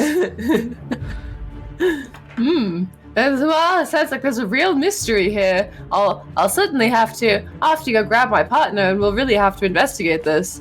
I'm terribly sorry about your lumber mill. But I hear deadwood trees grow fast, right? So hopefully not too much is lost. She says, "Flint, you gotta arrest him until we can determine if he's the real Duke." Oh, yes, I think if there's another one running around, you should arrest this one and keep him where we can all see him in jail. And Flint turns to you and says, "Now, can I have a word real quick?" Of course.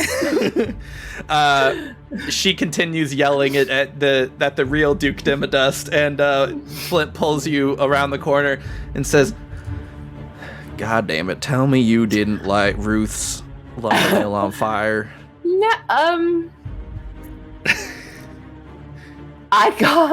we got the paper. We wrote down what it said and we left. I don't know what happened with the fire. That's crazy. That had nothing to do with us. He says,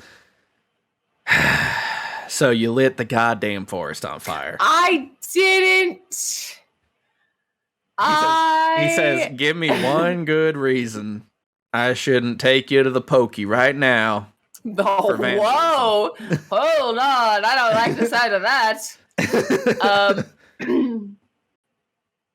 Because I'm trying to find your sister, okay? And sometimes you need somebody to work outside the law, because there are some things that I can do that you can't. But what I can do will get us to her faster.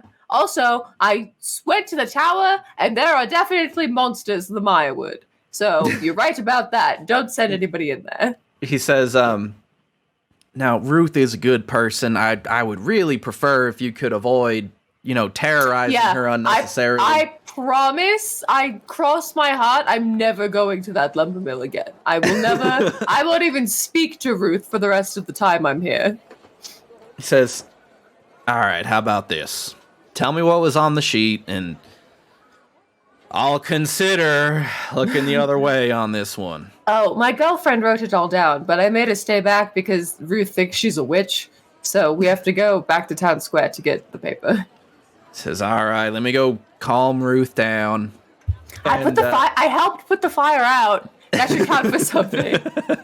And he makes it back, and Ruth is right up in Duke's face, inspecting him closely, and she says, "I know you ain't real, Duke. Who are you? Who's under there?"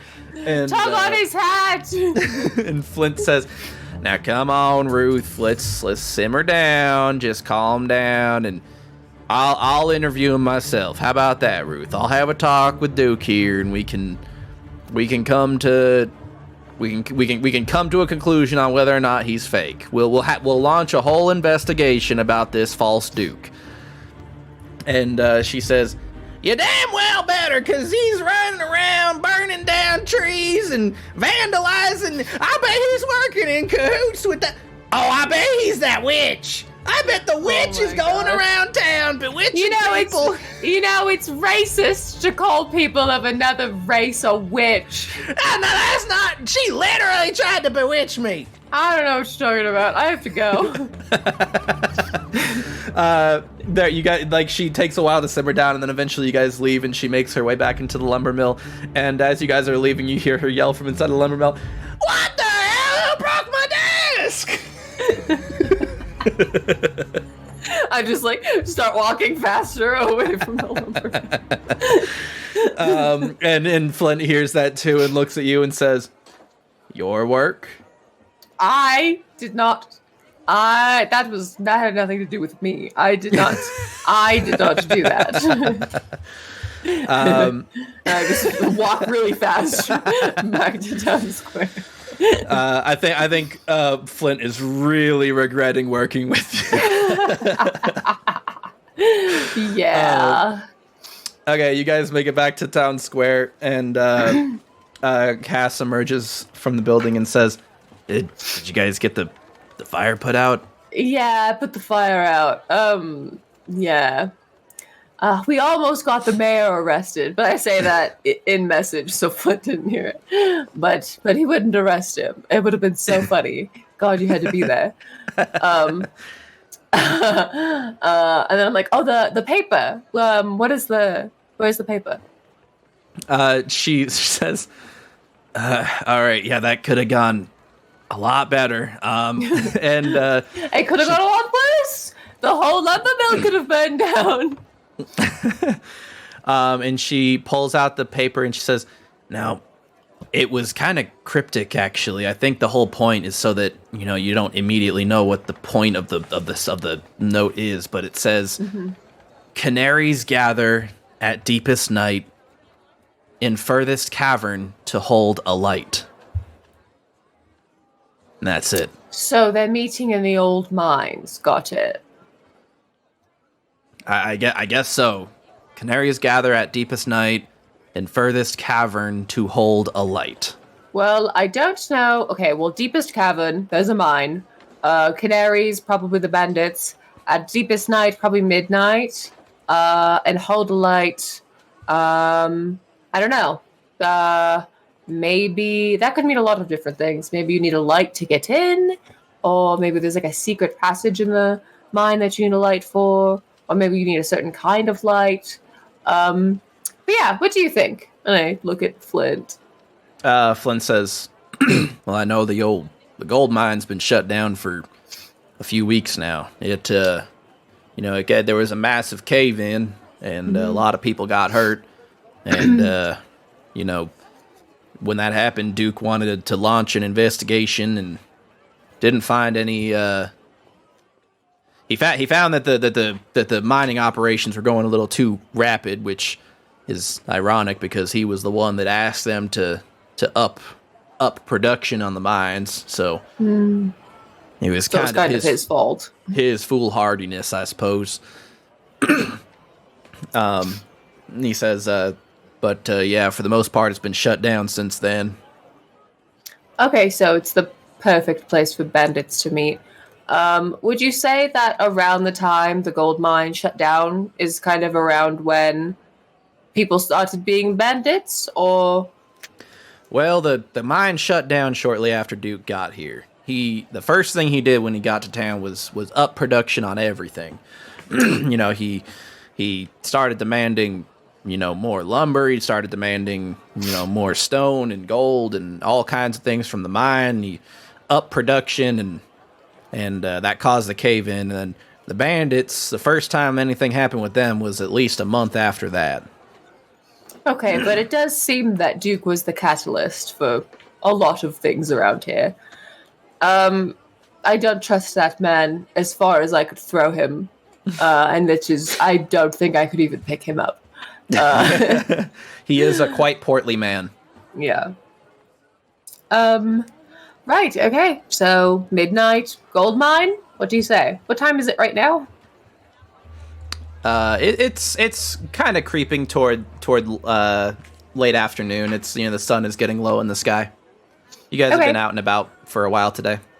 Do you want to take like a rest and then tonight go and investigate the gold mine? He says, well, I suppose that's a good a clue as any, but at night I like to keep an eye on Meyerwood. I don't know, I'm getting this stinging suspicion that I need to keep an eye on it, so. There are monsters in there, for sure. I did tell you that, right? I went to the tower and there are monsters in there? Yeah. So I suppose I'm willing to leave this up to you unless you want me to send some of the cattle lads with you or something. What are you trying to do exactly? That's all right. I'm probably just going to sneak into their operation and kind of see where I can find out. If they're having like a meeting or something. All right. Now, here's the thing. It's going to be a stealth operation. I'm not going to like go in and just start, attacking people. But if they attack me and I defend myself, can I get arrested for that? He says, all right. So you just I promise I won't attack them outright. It will be a stealth mission. He says, first you bewitched a woman. Then you burned her forest to the ground. Then you broke her desk. No. Now look, I can turn my my attention from minor infractions, but these infractions are slowly getting more and more severe. But these are the bandits who are doing illegal things. He says, yes, but I'm not going to kill any of them. If you have no choice but to defend yourself. I could knock them unconscious and bring them to you. Or I summon you and you can With bring the way them to the forest went, I don't know that I 100% trust that, but sure. Okay. No, it'll be fine. He says, now listen, here, this is what I'll say. Do your damnedest to not hurt anyone. Right. If you have absolutely no choice, these are dangerous people. If you absolutely have no choice, then yes, you may defend yourself. And he actually pulls out his flintlock pistol and says, "And hell, as a show of good faith, you can even borrow my pistol." Ooh, Ramhorns, look, you can have one of those shooty guns. She looks at it and she says, "Oh shit, this is one of the modified ones. It's got the 6 barrels." Yeah. Says, "Yeah, it's design of my sister's. It's not the most accurate, but it'll tear someone apart at close range." We're non-lethal, if any, but well, now let me be clear. Yes, I don't want you to kill anyone, but I also don't want anyone to kill you. I'm trying to minimize the damage that these bandits are causing, and that's if you're willing to help me here, then all right. I'm willing to give you any tools I can to help you stop them, but just try not to kill anyone.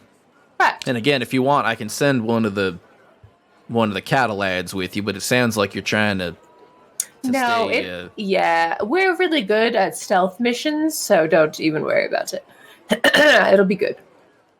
All right, I'm trusting you with this one. Please, please don't light anything on fire. I will try my hardest. I kind of was hoping for a promise, but all right. I promise to do my best. He's like scratching the back of his head, and he's just like, "All right, I'm choosing to trust you." Mm-hmm. It'll be good. No, we'll catch these bandits. You wait. All right. But I do want to take hopefully at least a short rest before. Yeah. Well, actually, yeah. He says, and if you want, just let Clay at the Sandy Stein know that I sent you, and they'll set you up with a good room. Okay, perfect. Yeah, Clay's good people. Okay, awesome. So I guess we'll head there, and then a little before midnight, we'll head to the mine. Cool. So yeah, you head to the Sandy Stein. You let Clay, the Aarakocra at the desk, know that what you call it, that Flint sent you. So a long rest is 8 hours or more. I said it's like the sun is setting, so I think it's like close to like 8 o'clock ish. Like it's getting late in the day. Right. So that would really only be if you're wanting to wait until. Well, you're probably wanting to wake to get up before midnight, right? Yeah. When are you wanting to wake up? Probably head over there about 11:30. Okay, so yeah, that's only going to be like 3.5 hours, so you can take a short rest. Yeah, I don't need it. That's just really for regaining hit points. It doesn't regain any of my spell slots, so that's fine. And Cassandra will still only have 2 additional Bardic Inspirations to give, and she'll still only have 1 second level spell slot left. That's fine. Cool. All right, yeah. You wait until late at night, and you make your way over to this to the entrance to this old mine, and it clearly does look pretty old. And like there's like old pickaxes and stuff sitting around, and like some of them are broken, and like there's like mine carts lined up toward the entrance, full of like, you know, stone that was transported out of the mine. Do you go in? Do you wait by the entrance? What are you doing? I don't know. Cassandra, do you think we should, because it's not quite midnight yet, do you think we should hide out here and perhaps try and follow people in? Or do you think we should go in and hide and wait for people to come? It says, well, I mean, we could stake it out and see if anyone's in there right now. I mean, I don't know. It could, you know, there could be a lot of people coming. I don't know if we'll have a chance to get in once they all start moving in. I'm also just worried about going in there and then getting like a bunch of people show up while we're in there. We are half an hour before midnight, if that is indeed what that clue means. Right. Okay, yeah. I guess let's stake it out a little bit and maybe try and find a place to hide in there. Because if you roll a perception check for me really quick.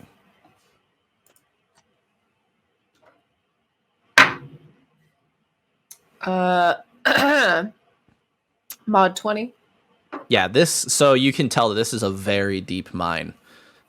This is a very old mine that has had a lot of use. You cannot see the back of the mine from the entrance. So yeah. If you want to know more about the inside, you're going to have to go inside. If you'd rather play it safe and stay outside, then you're not going to know what's in there until you go in. It's pretty dark in there too. Yeah, I have a torch, so I guess I'll just light that. Okay. And we'll go in, but being stealthy. Okay. Yeah, you make your way in, and there are like tons of offshoot caverns, like every which way. And some of these caverns have torches lit on sconces, but they're very like sparse. Yeah, like you can't, like there are multiple. So like if, for example, there's like 4 on one side, 4 on the other side. As you're walking, you know, like 1 or 2 might have torch sconces, and you still are not quite at the back yet. Do you continue through?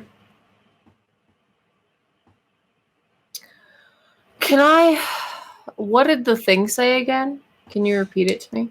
Said, where was it? Canaries gather at deepest night in furthest cavern to hold a light. In furthest cavern to hold a light. Okay. I'm going to go until the last cavern that has a torch lit. Cool. Yeah, so you continue, and it's like a good 10-15 minute walk to get all the way to the back. This is such a deep mine. And once you get to toward the end of this long cavern, and with this long minecart track that branches off into each different cavern, there is indeed 4 final caverns at the end. And the one on the right, one of them on the right, seems to be it has had a cave in at some point. And then on the left there is a cavern with a torch sconce lit. Okay. All right. I think this is the one. Let's proceed with caution. I don't know if anybody's here yet. So let's go in quietly. Should we put the torch out? It's too dark to see without it, right? It's too dark to see without it in this cavern, but once you get to this final offshoot cavern, the path is lit the rest of the way. Okay, yeah. And we both have dark vision. So even if it was just light, soft lighting, I think we'd be able to see okay. Yeah. So yeah, I put my torch out. Okay. And we proceed with caution down the hallway. Cool. Did not mean to do that. Did see that? There we go. Put you on the wrong scene. Yeah, you come into this this large cavern, and once you make your way to the end of the hall, you see this wide open area that clearly has a fire with the coals burning low, and a little tent set up in the corner, and yeah, clearly people have been here recently. Does it look empty now? Make a perception check.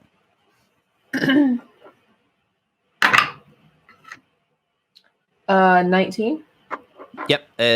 You do not see anyone. You can kind of peek around, and in that tent there doesn't seem to be anyone stirring, at least. Yeah, it seems pretty deserted. Okay. I'd like to hide somewhere. It doesn't look like anybody would go. Okay, where would that be? Maybe behind these. Am I able to move anything? No. Maybe just behind these mine carts on the bottom Here. right. I just made it so you can move that token.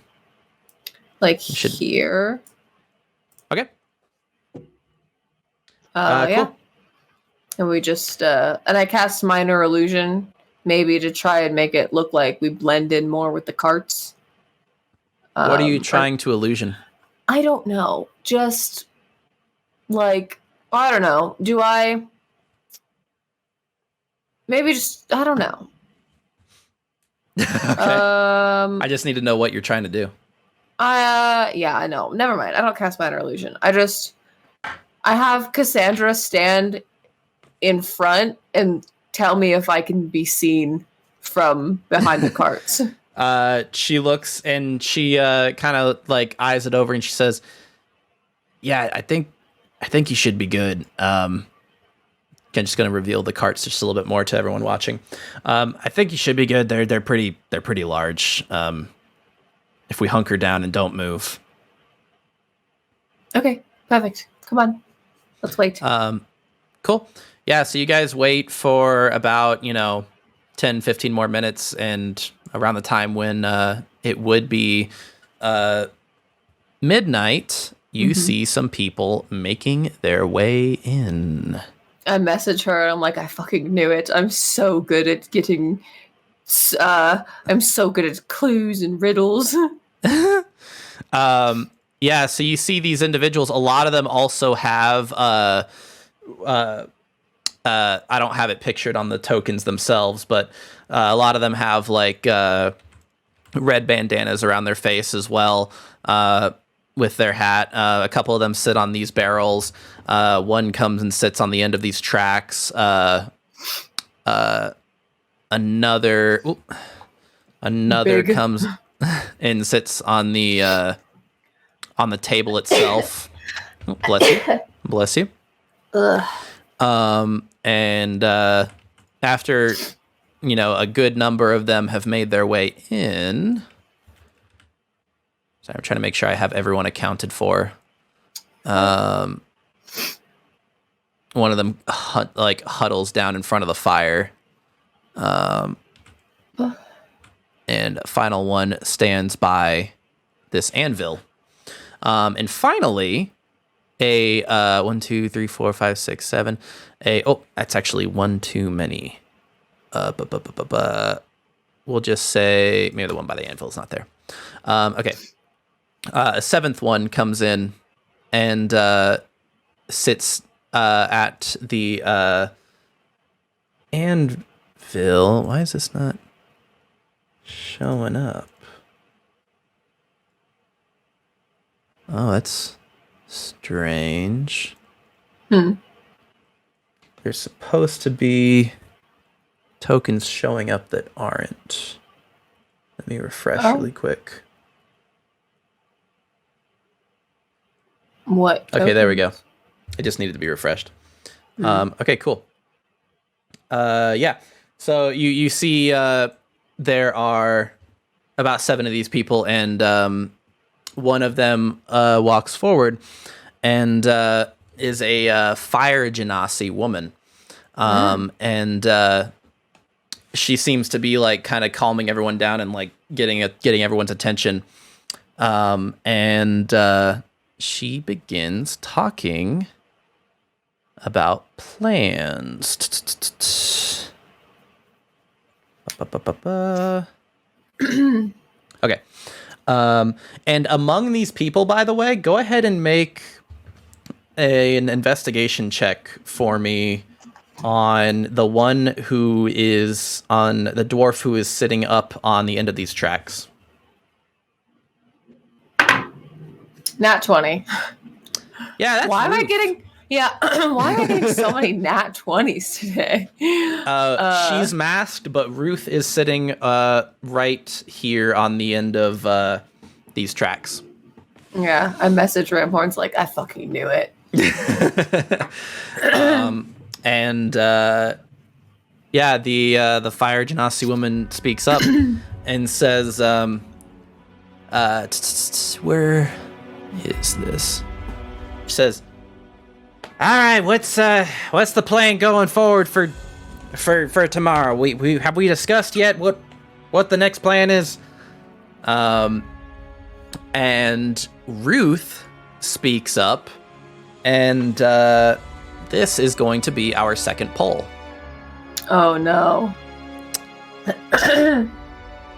We're gonna see what Ruth suggests that these people do. Oh god. Give me 1 second to enter this poll.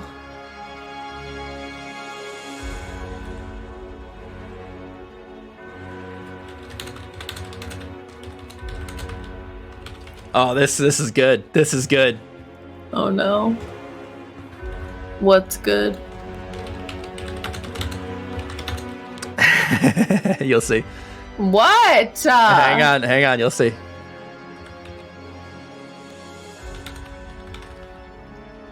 Okay, so we're going to see if Ruth suggests that the bandits blow up the church ruins or ransack that fake Duke Dimmadust's house. Fucking raid his house. Do it. I would be so down for that. Now, are they going to be... Is she suggesting they blow up the church? Or are they going to ransack Duke's house? Begin voting in chat, everyone. Do you want to see explosions, or do you want her to rob Duke? Do they want to do a terrorism or bring justice? A terrorism or a breaking and entering? Which one we doing, boys? The breaking and entering. The breaking and entering is more lawful. Church crimes or Duke crimes?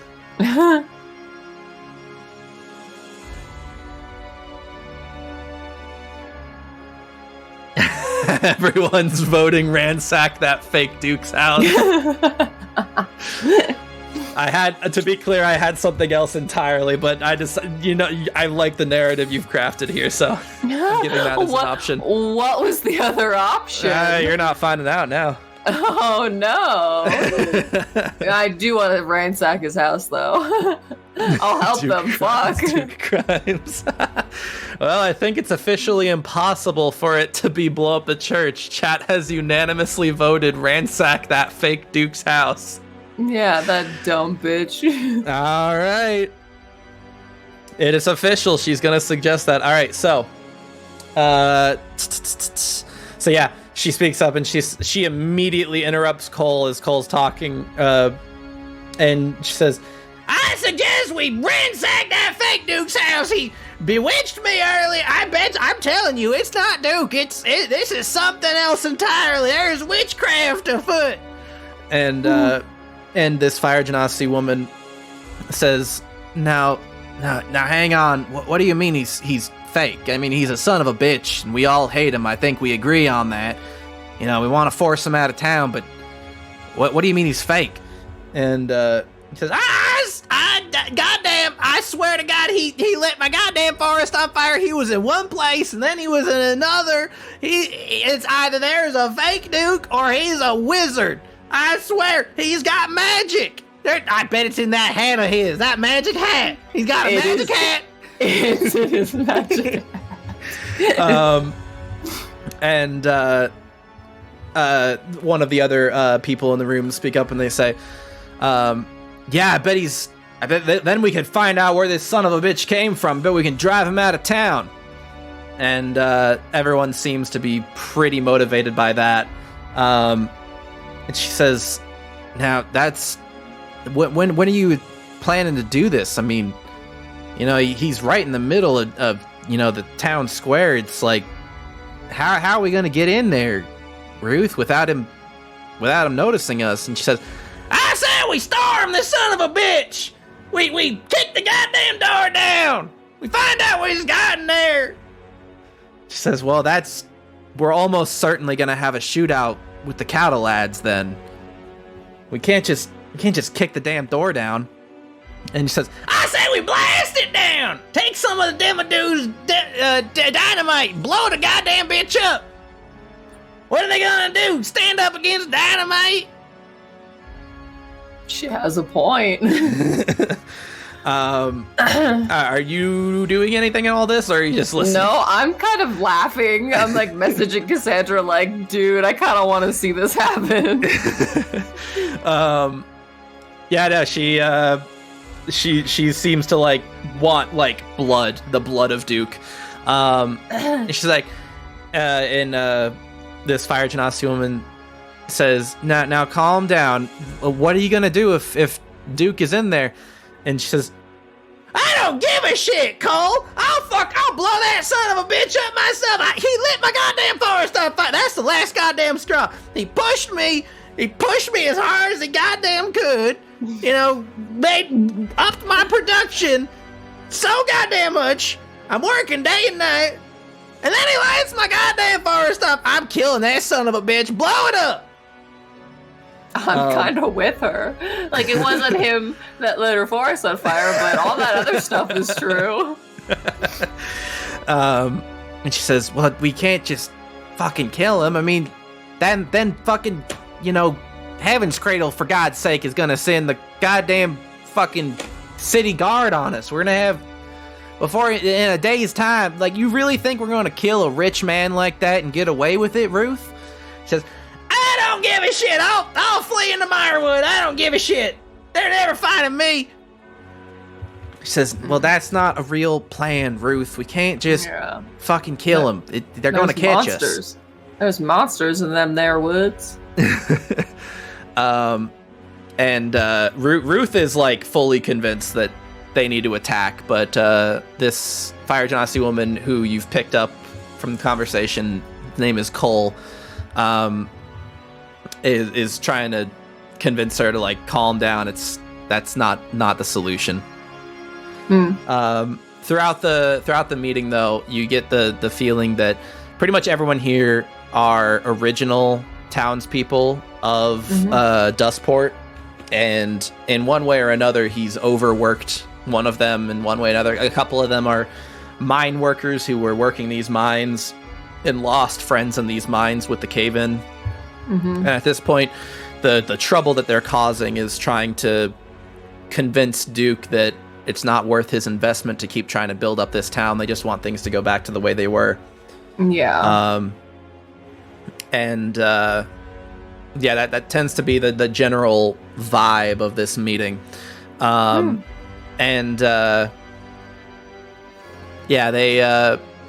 They end up Ruth keeps pushing for this attack on Duke Dimmadust's house, and Cole is trying to walk her back a little bit and try to at least come up with a reasonable plan. She says, "All right, listen. We don't have to fucking blow the goddamn bitch up, but I guess we could raid his house and see what his deal is. Does anyone know what Duke's deal is? How did he get all the money he's got? I mean, we don't really know. We know he's a businessman, but does anyone know of what his deal is?" And she looks around the room and no one responds. She says, "Why is he hiding it? What's his deal? Why is he hiding his previous business? If anything, when you acquire a new business, you want to talk up your accolades, right? And convince people that you know what you're doing. Why is he being secretive?" She has a point. And is the music kind of loud? No, I think it's fine. I can't tell if it's too loud. I don't know. I have my headphones turned down, so I might not be the best. I'll turn it down a little bit. So she says, maybe there's something to that. Maybe, I don't know, maybe we could scare him out of town by bringing up his past or something. Maybe there's something he's trying to hide. Maybe some kind of failed business. Ruth speaks up again. She says, "Well, I goddamn hope so. I'll blow that son of a bitch up too. I'll blow up every one of his businesses. I'll leave this bitch a poor son of a bitch." And just message Cass I think we pushed it too far. She says, "This was the, I was willing to try peaceful options until today, but when he burned down my forest, that was the last straw. If it wasn't him, someone just signed this man's death warrant." "But it wasn't someone, it was him, I know it." Should I reveal myself? Should I tell these people that? Should we try to help them? Cass, what do you think? I feel like she's out for blood and he didn't necessarily deserve it, but he is kind of a shitty dude, and I wouldn't be sad if he was gone. She says, "I don't know if I'd feel comfortable revealing myself to these people." Yeah, that we're spying on them, but it's up to you, I guess. No, you're right. I don't. She can't ever know that I burnt her forest down. I think that she would try to kill me. And so this meeting goes on for another half an hour or so, and eventually they basically land on they're going to try and cause a distraction. Cole says, "All right, well, what's the distraction we're going to try and do?" And the room kind of falls silent, and they say, Cole says, "Because, again, middle of downtown, the cattle lads are gonna see if we try to get in. How are we gonna distract them?" And everyone seems at a loss for ideas for a while. And Ruth speaks up again. She says, "Well, we could do another shootout. That seemed to work pretty goddamn well this morning." And Cole says, "Yeah, but we lost Tim. Tim's dead now. What do you say to that?" He says, "Well, just don't lose." Eventually they land on half of the people here. 3 of the bandits are going to instigate a shootout with the cattle lads in the middle of downtown to distract them while the others break into Duke's house. The idea is they're going to be on horses and try and like kind of do like a run and gun up the town, get the cattle ads chasing them, and then flee. Are they planning on like actually killing anybody? Or just kind of firing weapons? It's kind of a mixed bag how much people are willing to like be violent. Cole seems to be trying to calm everyone down, but like some of them are just like, yeah, if a few stray shots hit the demo dudes, like who cares? Is the sentiment. One of them actually pipes in and says, I wouldn't mind if I fucking put one right in Duke's kneecap himself. But for the most part, they seem to at least not want to harm locals. Okay. Interesting. Good to know. And yeah, the meeting goes on for a little longer, and they establish like the details of the plan. That the horses are going to be hitched behind the Sandy Stein Saloon. And they're going to instigate the firefight and then mount up and ride away. And they're considering riding directly into Meyerwood to lose them. Well, they're going to die if they go in there. So, rip.